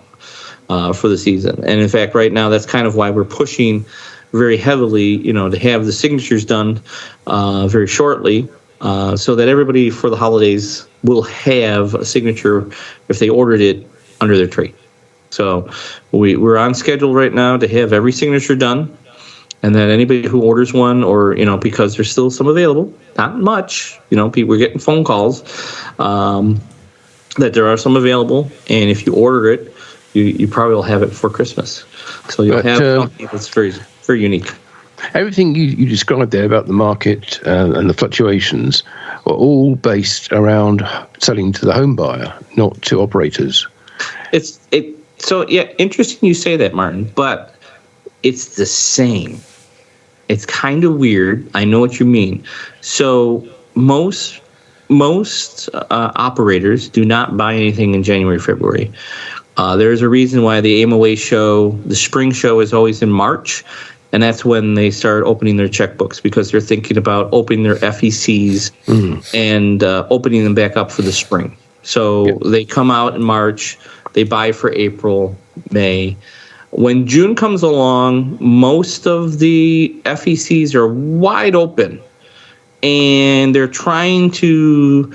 They've got everything they want. Yeah, they have everything in stock. They don't want to bring in new machinery. They don't want to tie up their old stuff. They don't want to take something off the floor. So they kind of ride that market, and they continue to bring out their stuff. Now they're also hoping, it's what we call the Jersey Shores, and a lot of the FECs that open for the summertime, they're open May, June, July, August, right? And then September, and then they might be around until the end of October for their Halloween special, and then they're gone, right? They shut down for the winter, right? They're gone for November. And there's the reason that IAPA is in November, because it's a lot of FECs are already closed for the season, and they're looking to find out what the big new thing is going to be for next year. Yeah. If I put my order in November, I will definitely have it before I open the store come March or April, right? So, and then that's when they also look at their stock levels, they look at their games, and decide if they're going to keep them or not, right? So it's an awful lot going on right there at first. So, but it's interesting how that curve just goes across both levels. It's going up and for the home market. So it really does follow pretty strongly. Right. So that's Industry Insights with David Fix. Well, there's a reason. If you go back far enough, right? If you listen to all the Martin, you'll know what I'm talking about. If we listen to all the people that we've ever interviewed at Expo, who always said the worst month to release a pinball game is what? June, July, August, right? It's the summer months. Games usually do horrible during those launch marks because it's at the wrong time of year. Families are there. People aren't seeing the game. People are out. They're on vacation, and things just don't sell, right? And if you really want to kill a game, release it in that period of time. Now, granted, right after COVID, and the year after that, the last 2 years up until 23, summer was okay because families were not still traveling as much.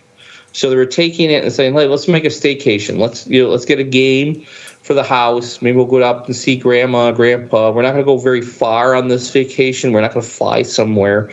We're going to just put the money into the house a little bit.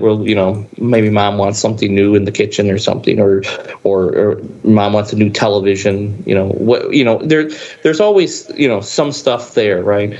A lot of times moms want a new pinball machine too. So there you go." and of course, the business has changed in that time. When you're going back to when you were talking about you wouldn't launch a game in June, July, that was when you'd bring out a game, you'd make it for 3-4 months, and it's done, and you move on to the next one. Correct. Now you're making Houdinis, from 4 years ago. Well, yeah. That long ago, yeah. So yeah. You're still making those now and bringing out, making changes to that game even now. So who knows when that game was? That game was launched in the start of the year. I suppose it would have been post Expo. Yep. It was shown at Expo 2016, released to the public at Texas 20. About 3 months later, didn't you? That's right. Yeah, I remember it was a real rush for that to be turned around from what you shown at Expo to what you've ended up presenting at Texas. But think about it. We were showing a game that had not a dot matrix at the time, a screen, and we still have orders for this game, right? It's 2017. People are still giving us deposits, wanting the game new, and buying the game because the game has long legs, right? And just take a second and look at IDBP, Internet Pinball Database, and look at what else was released in 2017. Look at the games that were out there at that time, and there's Houdini in the mix. And he's still being sold, and it's funny because I still go to shows and people go, "Oh, you're still making Houdini? Where do I get one?" And it's like, we didn't have it at IEPA, but we had the flyers, and I took, I think, 200 flyers, and people were like, "Oh, I still need to talk to my distributor." And I had Betson and Moss and Central Distributing and a couple European distributors come over and like, "Hey, when you're producing them now, can I get on the list? Can I, this, that, the other thing?" So it's 2017 and games are still being produced, right? Yeah. Right. Okay. Now, on a completely different subject, because Houdini was was the first game for American Pinball after.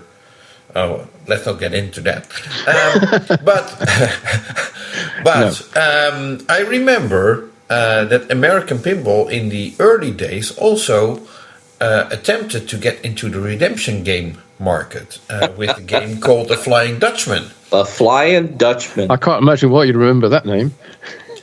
Yeah, I don't know. I don't either, Jonathan. We should have called it the Flying Joosten, but go ahead. But is that still a market that you're looking to tap into? Is that project dead, or is it on hold, or what's the status?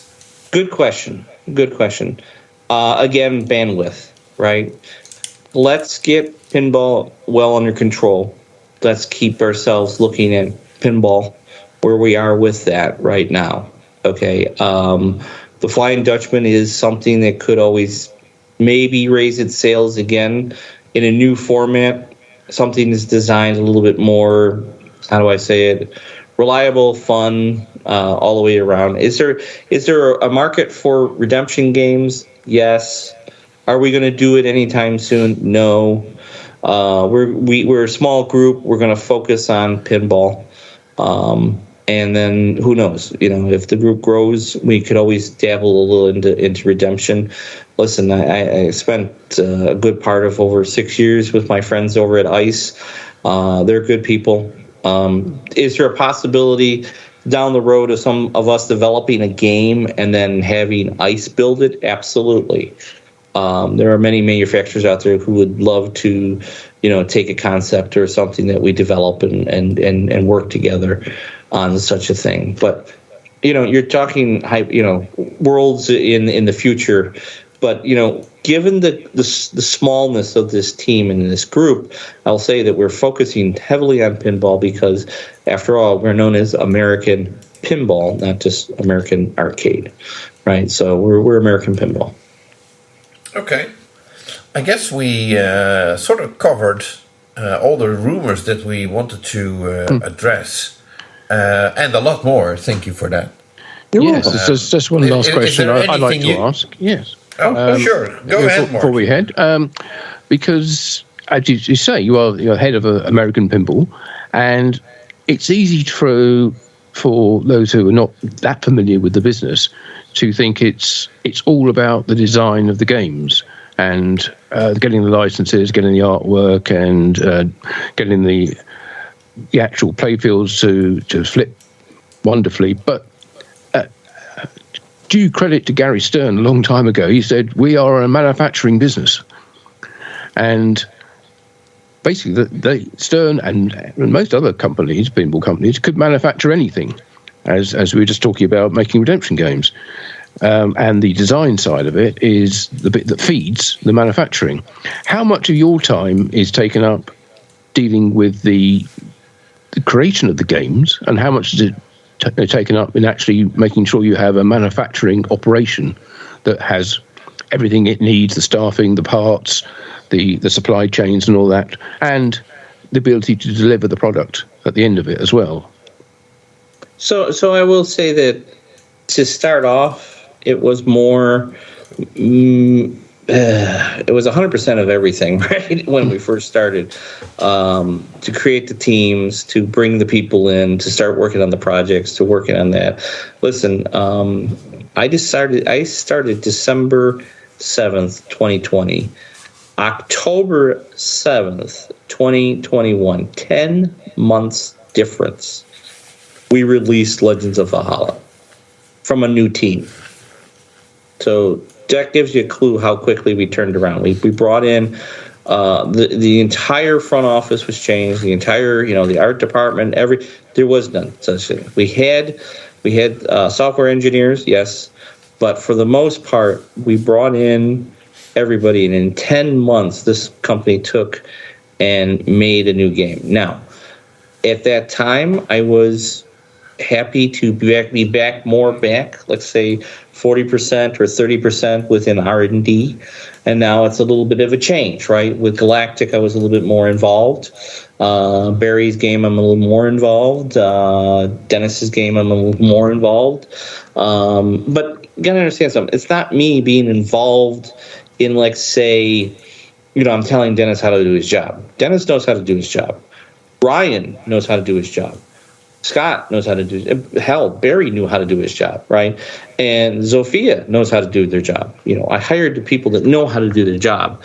But for me to step in and just kind of help out where I can, kind of give direction, kind of just say, hey, listen, this isn't jiving, kind of thing. And it's a new perspective. So for me to jump in there and help with this with the team has been helpful. Granted, we had to bring in a production manager. Now we have, different people, new people on the line, new people in the stock room, new people here, right? So we had to work our way through a lot of bumps and, a lot of little, growing pains. A lot of growing pains. We lost some people along the way, which is, again, growing pains, and it's not been easy, right? So, and one of the growing pains is when you change people, you miss little things, right? You miss little bitty things, and I know there was something I was going to talk about Jonathan and you about, and we kind of missed that, and that's when you change personnel, you miss things, and it's good for a company to look back and go, oh, wait a minute, we forgot. Right, we forgot that the shooter lane switch on Galactic Tank Force needs a little drop of thread lock, right? Not the heaviest thread lock or Loctite, just a little bit to keep the switch mounted properly. We forgot about it, and now it's been corrected. But so why I'm saying that is that we had a little issue with Galactic Tank Force. Some people say, hey, the ball's not in the shooter lane. It doesn't know it. Well, look at the shooter lane switch. So it leads the company to think, well, do we need to perfect this a little bit better? Do we need to do this? But then again, it's like, do we have the bandwidth to do that? And do we have the time to do that? And the question is, a lot of times is, will we have the time to do that? And I think we've done that in the long run. We've had some growing pains, but you have to deal with it, right? You have technical service. You got people who never looked at a pinball machine ever in their lifetime, and they want to buy one, right? So then they're like, oh, how do you do this? How do you do that? Jams up the phone lines. It jams up service a little bit. And then, you walk them through stuff. But like I said, it's growing pains. To answer your question, I'm getting to the point now where I'm 50-50, or actually 60-40. I'm really walking away from production a lot more because production is humming, right? It's meeting their goals. It's hitting all that stuff. So I'm happy to go, okay, I don't need to be in charge of production. I don't need to be this. I have managers to take care of that. I don't have to have oversight on this. I can back off and just let them take care of stuff, right? But no, I'm the first guy in the line of defense. If there's something wrong with production, I'm going to be the first one breathing down their neck. So, it's kind of, it's still not, I shouldn't say breathing down their neck. We're a team. We're going to work as a team. but I'm going to be like directing them like, hey, how did you cut this corner? Why did you miss this? What happened? How can we, effectively get this back? What do we need to mitigate this and get this corrected? So there's a bunch of little things that we, sometimes pops up that we have to take care of. But for my aspect, my role, I'm like you said, Martin, I'm walking myself back and back and back away from production, spending a little more time with sales, spending a little more time with the marketing groups, spending a little more time with, R&D. So it's, I don't know if there's enough hours in the day with everything that I do. Some people think that, what was the best statement somebody said? There's plenty of time to sleep when you're dead. Mm-hmm. Yeah. So. Okay, thanks. Yeah, I sorry I went a little long around the way to answer that question, but I think I answered it. Yeah, I think so. Anything from you, Jonathan? You've been quiet there. I've been paying attention and listening to your very intriguing explanation of basically what your job looks like and explanation of how the market works. So thank you for that. It's very interesting. At least I found it very interesting. I suppose that the next time we will meet will be at Texas Pinball Festival, and from what you mentioned earlier, hopefully in the company of Barry's game. We will see. Yeah, fingers crossed. I'm looking forward to it. But one thing I will say, Jonathan, is please remember, I think you guys are going to do your famous trivia question. Mm-hmm. Yeah. Remember, American Pinball in the past has always supported you guys, and we will still support you. So I'll send you some cool toys and some cool giveaway stuff for your trivia question, because that's always if you needed a reason to be at the Texas Pinball Festival, you just got it. There you go. I think we gave you guys a playfield one year, didn't we? Did we do that last year? I can't remember. I remember we've given you some cool stuff over the years. Yeah, we got and the size of posters and banners and things like that. Yeah, the size of the crew you get this year, I definitely am going to throw a playfield in there. So you'll have a really cool, maybe I'll get it autographed by the team here. I don't know what I'll have, but I'll get you a nice playfield, and we'll get you some back glasses and some really cool stuff to give away there at Texas. Fantastic. All I remember was being in line to get some posters, and you were shouting at me for. I wasn't shouting at you. You're going. Of course, you were standing there with your hand full of 200 posters. That's why. No, it wasn't 200. He's walking around like this. If you guys can see him, his posters. He's like, quick before David said it was 200. Let's get out of here.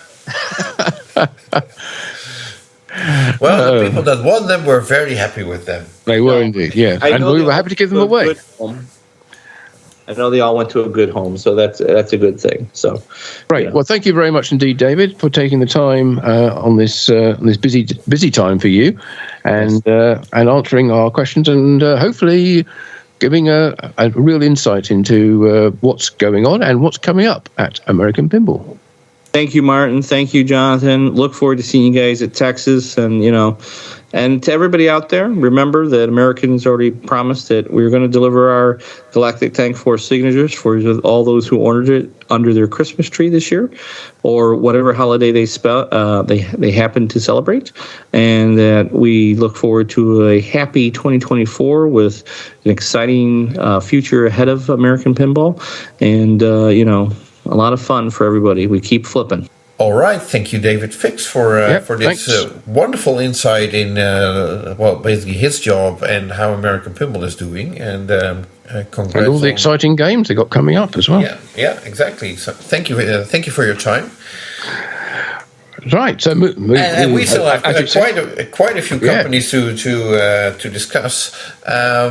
So Dutch Pinball. Let's get on with it. Yeah. Okay. So now the biggest news from Dutch Pinball, of course, is that my big Lebowski game is finally boxed up and ready to be picked up, which I will do later this week. Fantastic! Congratulations. I hope it's worth the wait, and I hope so too. And you'll be able to enjoy it either at home or on location. Yeah, so now we already mentioned the Dutch Pinball Open Expo, which was held last month near Eindhoven in the Netherlands. Dutch Pinball had 3 Big Lebowski games set up at the show.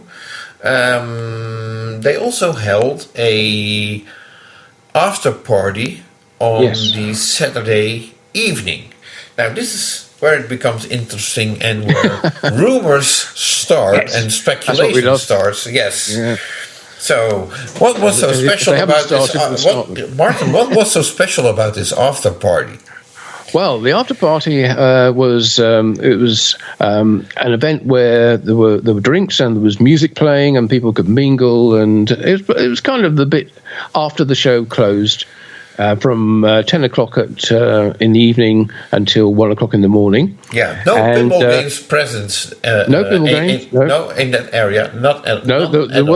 There was a free prize draw for everybody who was there, who could win the Big Lebowski playfields or toys from the game or rugs, that kind of stuff. But I guess the bit you're referring to was the DJ. It was Jules Reavers, who's Dutch Pinball sound guy, and he was hitting the decks, and he was also wearing a T-shirt, which you may choose to read something into, or you may not. But it was basically for the band Huey Lewis and the News. And there was somebody who was reading things into that might suggest that could be a hint at a potential Back to the Future game from the company, given that Huey Lewis and the News are on the soundtrack of Back to the Future, or at least a couple of the films. Yeah, 2 tracks at least. Yeah, Back in Time and Power of Love, I think, are those tracks. Alternatively, you could also pick up something from the fact that Jules was playing a lot of Daft Punk music, apparently at Barry's request. Yeah. So we don't know whether that's a potential. Well, that's not the only Daft Punk reference. It's not. No, Guus Vinkers, who is a mechanical engineer. It's easy for you to say. Yeah. Mechanical engineer at Dutch Pinball and a very close friend of Barry. Heavily involved, of course, in the mechanical design of the Big Lebowski. And working on the upcoming title for Dutch Pinball. He was wearing a Daft Punk sweater as well on the Saturday of the show.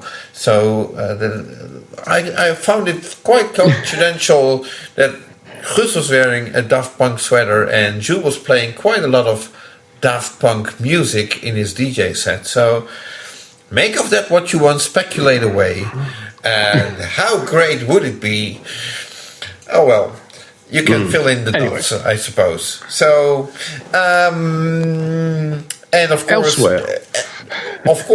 this could also just be Dutch Pinball teasing and playing around and playing games with you, trying to stir up some speculation or maybe get your attention off a certain theme and speculating on another one.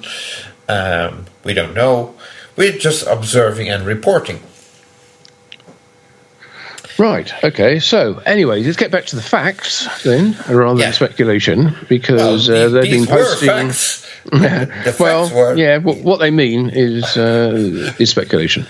Yeah. But anyway. But Dutch Pinball have been posting on Facebook as well. Yes, and basically what have they been saying? Well, I actually had to call Barry to ask what the first sentence of what they were... what that post was saying actually meant, because it says like Dutch Pinball is actively developing forward-looking plans set to come to completion in 24 and 25. And I read that wrong, and I was like, is Dutch Pinball coming to completion in 24 or 25? Are they stopping? No. No. But basically, this was a sort of announcement that chances are that the production of the Big Lebowski pinball may come to an end in 2024. And they're basically, it's not yet a final call if you want to order one, but they do want to inventorize or get an idea of how many are they still looking forward to make, and schedule their schedules so that they know when they can start on production of their other game, their new game. Right, so they are strongly recommending that you contact your distributor to order the Big Lebowski if you want one. Yeah, so basically also don't delay. Right, it probably also means that they still have an extension to produce the game throughout 2024, but they're not likely to renew it. I think that's basically what it's going to say. They want to move on anyway. Yeah. I mean, they've been producing the game for 9 years now. Yeah, well, once they fulfilled all the Achiever orders, then that would be a very good time to move forward into their next title, wouldn't it? Yeah. So, and we just gave you a couple of hints of what that could be. Could be. Right. Yeah. So now, more also related to the Big Lebowski Pinball is that the Electric Playground, who you might know as production company for aftermarket toppers for Twilight Zone and Godzilla, announced a topper for the Big Lebowski as well. This topper will be limited to 100 individual numbered units, which contain 120 plus LEDs, all externally powered.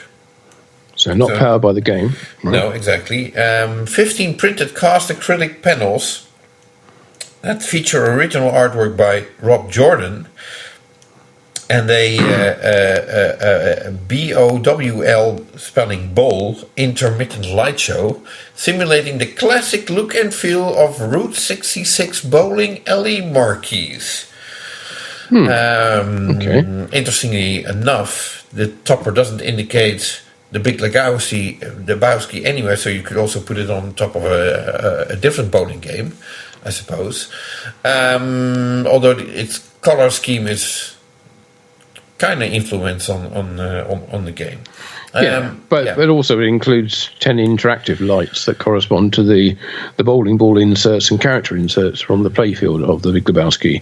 So it does hook into the game, but you can also have it as a standalone, non-interactive piece of wall art as well. So you can buy it. Although there are only going to be 100 of them, it almost seems a shame to not put it on the game. But if that's what you want, you can put it on the wall, or you can mount it on the game and then tie it into the playfield inserts, so which corresponds to lighting up the letters on the topper and the characters. So now the interactive version of the topper is priced at $1,179 US dollars. That is, yes, and the wall art version is priced at $779, and so $400 less. Right. Yes, and they had a Cyber Monday discount where there was I think $100 off or something like that. But Cyber Monday is already gone, so who cares? Anyway, shipping of this topper begins February 2024 and is expected to be finished by May 2024. And if you're interested in a topper for the Big Lebowski, I think it's only fair to mention that there is also a flat plastic Wii topper, which is produced by Laserific. And if I'm not mistaken, the Art of Pinball, who is an official partner of Dutch Pinball in regards to doing aftermarket mods, is expected to also produce, I suppose, the official topper for the Big Lebowski, but that hasn't been revealed yet. So so the Electric Playground and Laserific are first. So hoping to get the early orders in, and only 100 of the Electric Playground ones available anyway. Right. So I think those are probably sell out fairly quickly, even at $1,179. Right. So still ridiculous money for a topper, but okay. It's still cheaper than a Black Knight sort of Rage one. No argument there. So, sticking with pinball companies from Europe, Pinball Brothers from Sweden, manufactured in Italy, have started shipping the Alan Ripley version of Alien. And I think the first units left the factory by the end of last week. And they also announced a new backlash for Alien with the character Alan Ripley pictured on it. Mm-hmm. Yep.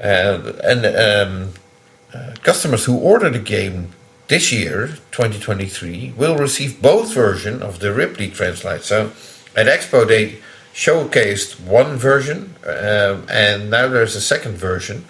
And if you order the game through one of their distributors, first of all, it's on a special offer, $7,995. Wow, that's almost the price of a topper. It almost is, yes. That gives you the game and with an extra back glass. And I think I'm not completely sure, but I think the left side of the cabinet art now also features Alan Ripley, both on the cabinet art and the backbox decals. So I think that's right. When I saw the game at Pinball Expo, I don't think I spotted Alan Ripley in that artwork, so that artwork changed. So yes, and it was pending approval. Everything that was pending approval at Expo, so right. It makes sense. Yes. So now, and as accurate as we are tonight at 7 p.m., which is already we're nearly there in the United States. But then again, before this is published, it's already long gone. A new 4.0 code for the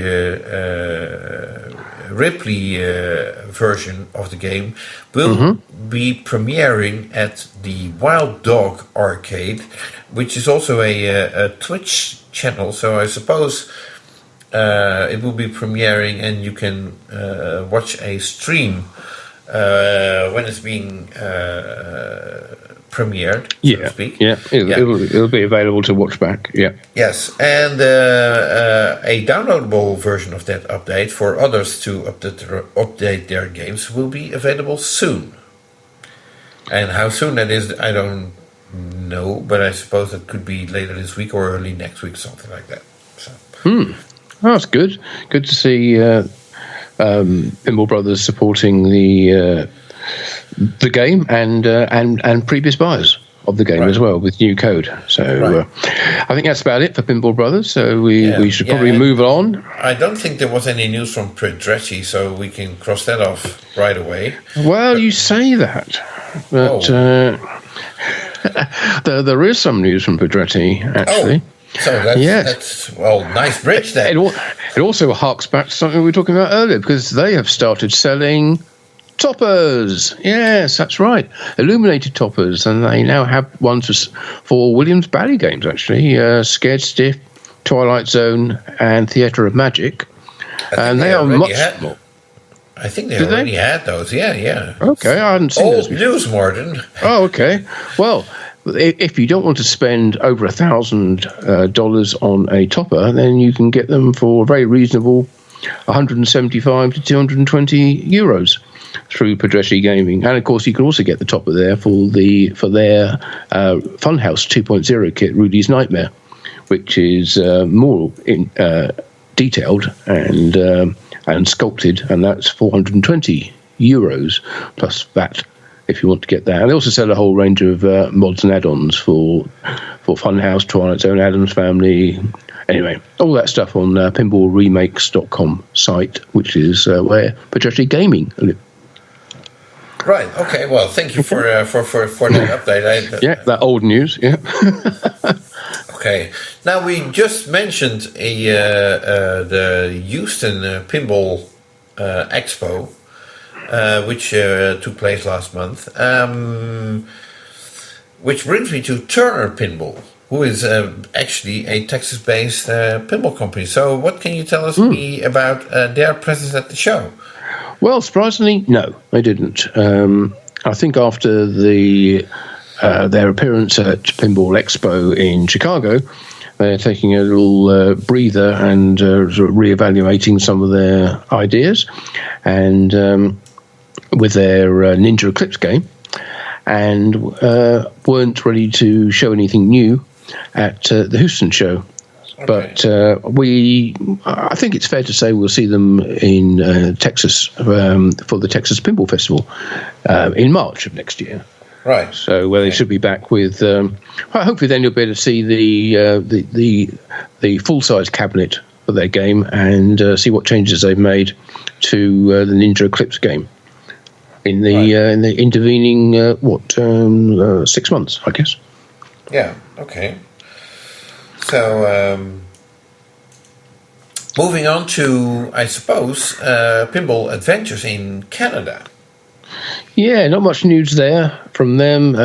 After Expo, they posted a video on Instagram thanking everyone for their comments and ideas, saying they had a lot of work to do to get the game released, which the game in question being Elements, which we thought was about to be released, but it seems like they're going to have a rethink about some of the aspects of it, redesign some of the shots, and I guess also increase the reliability of the game, because as you mentioned, it seemed to have people working on it quite a lot of the time at Pinball Expo. Yeah, worst launch ever. Well, that's, you're not alone in saying that. I got to play the game and I enjoyed it, and it didn't break down on me. But I guess I was just lucky, and that was after it had been made bulletproof. But so I don't think we're going to be seeing Elements for sale just yet, although of course it can always go on sale even before it's ready to be manufactured, because that's how pinball seems to work these days. I think they even already opened up pre-orders for the game, but I'm not going to advise anybody on whether they should or not. So all I would say is play the game first, and that goes for every game. Absolutely right, yeah. So talking about future games and future releases, let's move to Spooky. Yeah, and what they've been doing. Interestingly enough, Spooky started teasing their upcoming next titles, the one after Scooby-Doo, by sending out unrecognizable playfield parts or wooden parts, basically plywood cut into a certain shape with cutouts, to various US-based pinball media, and they could speculate whatever they wanted on what they got from Spooky. What I did notice is from the various reports is that the boxes that these wooden parts shipped in were almost twice the size, or really gigantic boxes for basically what was inside of them. Maybe that's a clue. I have no idea. But I think I've seen photos of something that could have been a backboard with some cutouts in it, basically. There's really no telling in what it's doing on the playfield, or whether it's a mini playfield, or what it's supposed to be, or which part of the game it is. So, well, I guess Spooky just having a bit of fun, and we'll find out more about what they're actually going to be making in due course, and when we've actually got something solid to bring you, we will. Well, of course, Scooby-Doo is nearing completion, so it's only logical that Spooky is getting ready to take their next game into production and create a little buzz about it. Yes, okay. I'm not sure we should necessarily be playing into that, but hey, if they're having fun, good luck to them.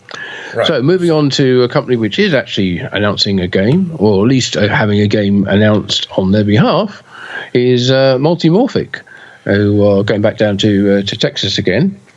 And they've announced a third-party game, their ninth third-party game release for the P3 pinball platform, and the 20th P3 game overall. And this one is from a new company, Ian Harrower Games, who I haven't heard of before. No, it's their first game, I think. Yeah, and they've announced their very first title for a game called Birdwatcher. Now, they say it delivers yet another fun and unique pinball gaming experience, and it's available to purchase right now in the Multimorphic web store. Yeah, not exactly what the cost of it is, but don't know either. It works with all P3 playfield modules, and I've seen a short video. Basically, the big LCD on the playfield is basically displaying birds flying by, and you need to sort of hit them with your pinball to make photos of them. Right. So, okay. So as soon as the ball goes over the bird on which is flying on the playfield, then photos are taken, and you're collecting these. That's my take on how I think the game works. So it doesn't sound very complex, but it could be a very nice and easy game for kids, I suppose, to get into pinball. So. Yeah, I can tell you it costs $149 if you want to buy it through the Multimorphic website, which is, tenth of a topper, so not bad. And the interesting thing about this game is, whereas most of the other games, in fact I think nearly all the other Multimorphic software games require a specific playfield module to be installed in order to play it, this seems to work with just about every playfield module that's available, and it plays differently depending on which one you have installed, which is a really nice idea. Okay. So it doesn't force you to go and buy a new playfield module if you want to play this. So pretty much, if you have a P3, this game will work on it, which is really nice. Okay. Yeah. So now, Multimorphic also posted on the 1st of December on their social media that the P3 pinball platform now carries 20 different games. That's 20 unique and immersive gameplay experiences on one pinball machine, including 7 fully swappable game kits and 13 software add-on games. And since they started in 2017, that's 20 games released in just 6 years, which is actually quite impressive, I think. Yeah, 3 a year. Yeah, just over 3 a year. So well done to them and the third-party developers as well, who produce games, who embrace the platform. Yeah. So, and of course, a Multimorphic update wouldn't be complete without a code update. And in this case, it's a huge software update for Weird Al's Museum of Natural Hilarity.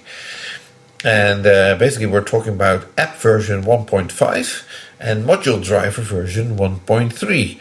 Now you wonder, what do I get with that? Well, you get it's huge. Huge mode enhancements, squashed bugs, accessibility improvements, quality of life refinements. Wow, that's impressive. Your quality of life goes up.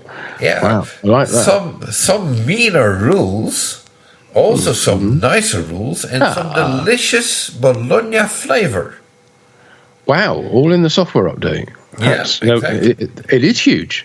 Yeah, exactly. So if you happen to have a Weird Al game, then make sure to download the latest code for all the above mentioned improvements of the game. Yeah, especially the quality of life and the Bologna. Yeah, definitely. Yeah. So moving on to other companies then.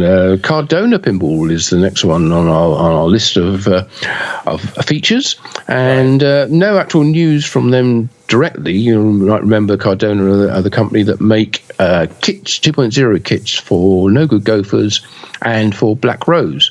Well, I'm pleased to report I've got a Black Rose Skull and Bones kit, which I took to a friend, and we had it installed in their game.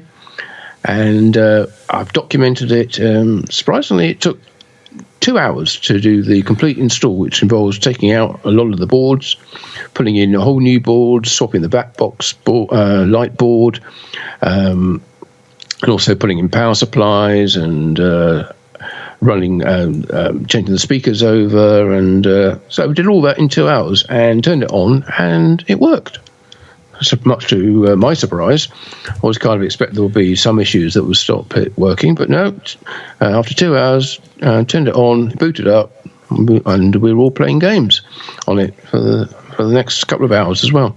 Okay. So without any issues. So, okay. But there will be a lot more of that coming in the Pinball News review, which I am in the midst of writing at the moment. So to give you details of the processes involved. So how did you like the game with the new code? Oh, well, I didn't get that much time to play it, to be honest, because we were all taking turns. But it's certainly a new way of playing the game. I have a lot of opinions about the graphics, but what I've done is I've left it with the owner, so they can get used to it. They can play it pretty much non-stop over the next couple of weeks, and then I can go back to them and get their take on how the game plays, rather than me just having a very short opinion of it. So anyway, you'll read all about that in due course. Right. Okay. Excellent. Thank you for that. Okay. So moving back to the we're still in the US. Sorry, Chicago Gaming. Of course, everybody's waiting for Pulp Fiction to start shipping, and according to Josh Sharp, who is the CFO at Play Mechanics, who developed the game in collaboration with Chicago Gaming. Chicago Gaming started building sub-assemblies for Pulp Fiction, and production and shipping of the games should start before the end of December 2023. Now, that doesn't mean that if you have a game on order that you get it immediately at your doorstep, but at least there's finally a timeline, so to speak, when the first games will go into production. And well, it was suggested before it wouldn't be until at least the end of the first quarter of 2024. So if they're starting at the end of 2023, that's an improvement. So good news there. Yeah, that's the only news I got from Chicago Gaming. So, at least it's good news. It's good news and short. Yep. So, no complaints here. Right, so let's go international then and head over to France for what's been going on with Hexa Pinball and their game. Right. Well, so if, as you may recall, they have announced a game called Space Hunt, which is an original theme, and they have been taking that to various French pinball shows. They recently, last month, posted a 2-hour, 14-minute gameplay tutorial video on YouTube, in which they basically play the game and explain how it should be played. And so deep rules? Yeah, and this video is partly in French, partly in English. So if you want to improve your French, this is your opportunity, I suppose. They also posted on Facebook a photo of the game and the box they will be using to ship the games in, which is now you know what the box looks like. So one turns up on your doorstep. Yeah. So anyway, it shows that they are preparing themselves for mass production of the game, which is a good sign. Yes, indeed. Yeah, need to get the game out there. And the fact that they've still working on the software, I think, or at least they've got a comprehensive set of rules in the game, is good news as well. Okay, so moving on to let's go around the globe and head over to Taiwan. Well, in fact, we're not heading over to Taiwan really, but we're talking about Taiwanese company Homepin. Right. Because I did see that in a Facebook post that their This Is Spinal Tap game is now available to play at Caesar's Fun Palace in Great Yarmouth in England. Yes, of all places. So we haven't seen that game out and about very much. We've seen it at the Pinball Hall of Fame in Las Vegas. Yes. But I'm guessing the one that's at Caesar's Fun Palace in Great Yarmouth is the one that was at the UK Pin Fest show, which was held at the end of August and was flown over especially for that. So it's good to see it's out there. So if you wanted to play that game, that's the place in the UK, at least, or in England, to go and visit. I'm sure they have plenty of other games there. And Great Yarmouth's always a nice place to visit anyway. So that's all the news really have from Homepin. There's no other update to bring you from them.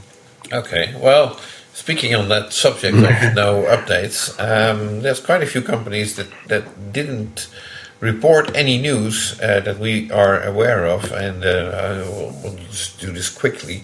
These companies include Haggis Pinball from Australia, Bitronic from Spain, Quetzal Pinball from Spain, and Circus Maximus, of course, which I think we already discussed what happened.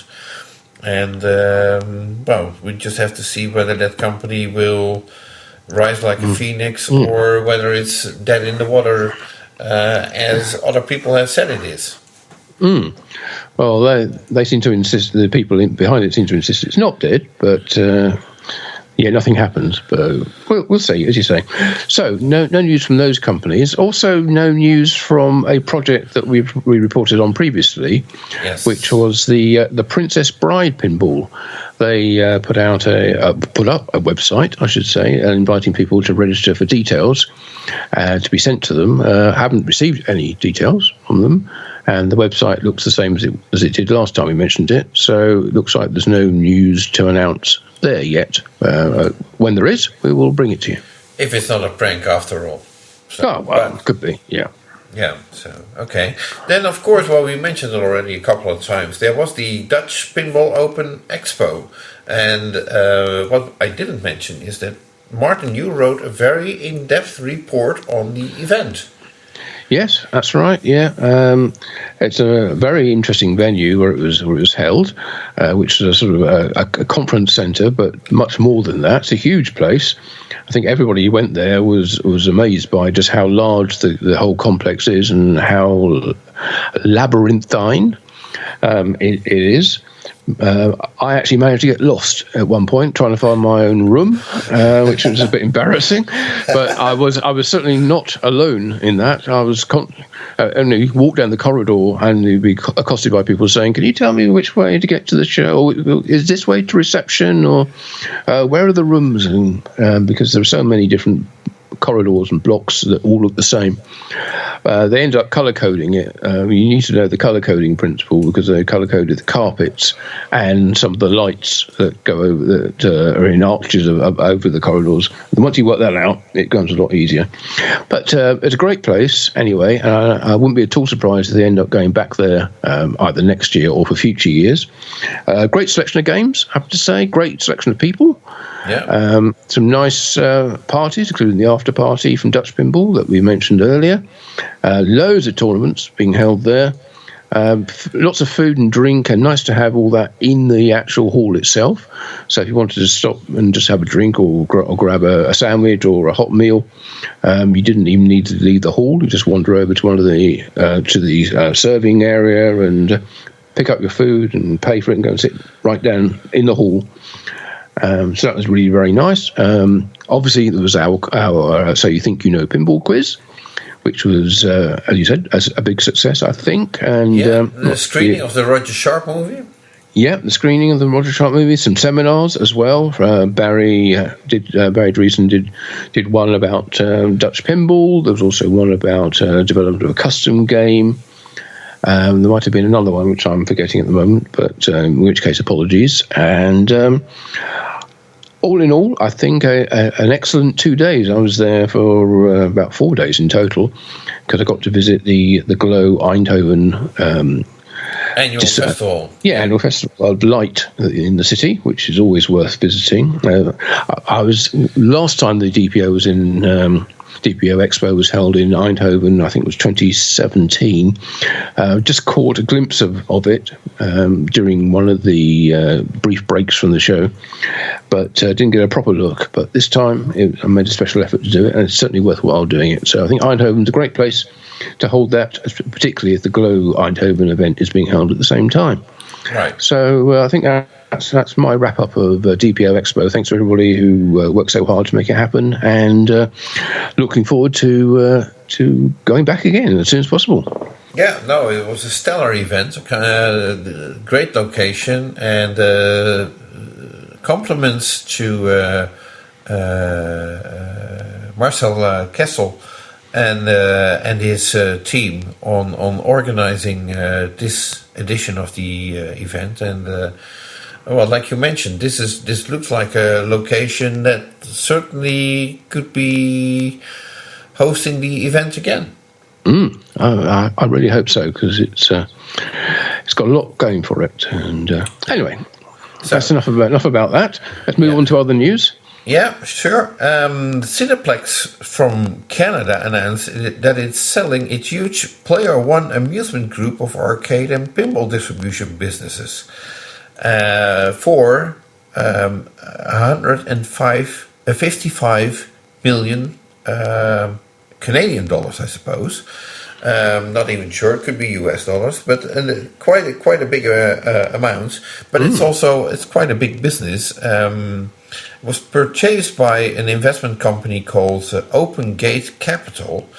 Part of the deal is that Player One will continue to supply games to Cineplex, Rec Room, and Junction location. The description of Player One says it has amassed 37,000 pieces of equipment serving 3,800 locations, I assume all in Canada. And the website also says it has 19 offices and about 500 employees. So it's not exactly a small company. Then again, Canada is a big country. You can't do service from one office if you have to service the games all over the country. Yes, that's right. Regional offices, yeah. So I see you did your little research as well. You came up with some different numbers. Yeah, I was just reading the press release from that they actually put out that said Player One Amusement Group currently serves around 2,400 customer locations. Manages more than 20,000 assets across North America. Okay, so it's not just Canada. No, I guess not. No. Mm-hmm. No. Okay. Anyway, I suppose somebody's very happy with a deal like that and striking up their Christmas bonus. But oh well. It's a big company, and well, they operate pinball as well. So we figured, or I figured, I'd at least mention it. And hopefully, in Canada, nothing will change, and you can keep playing your pinball on these locations. Well, this is the Pinball Industry News cast, so that's Pinball Industry. So it's certainly relevant. Now, this is the final bit of news, I suppose. It's not actually Pinball Industry, because they don't exist anymore, but we're talking about the Deeproot ongoing case by the SEC, the Securities and Exchange Commission, against a company that tried to become part of the pinball industry. Yes, well, briefly they were. They were spending money anyway. They didn't actually manufacture any games. But yeah, SEC versus Robert Mueller. There was a move from the SEC a while ago to try to get a summary judgment. I mean, didn't have to go to trial. There's been no publication of a decision by the judge in the case as to whether they granted the summary judgment or not. Kind of have to assume that means that they didn't, or all the trial preparations that are going on in the meantime would be for nothing.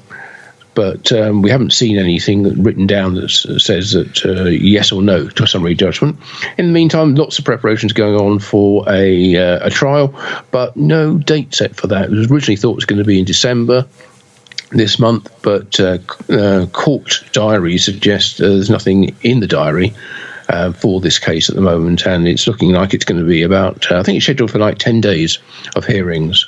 So it's probably not that easy to find a slot that long to put the case in court. But as soon as we know any more about when it's going to take place or when it's scheduled to take place, of course these things get knocked back all the time due to various arguments and changes and circumstance, we will let you know what the current situation is.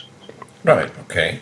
And that rounds it up for our PINcast of the recap of November 2023. We hope you enjoyed it.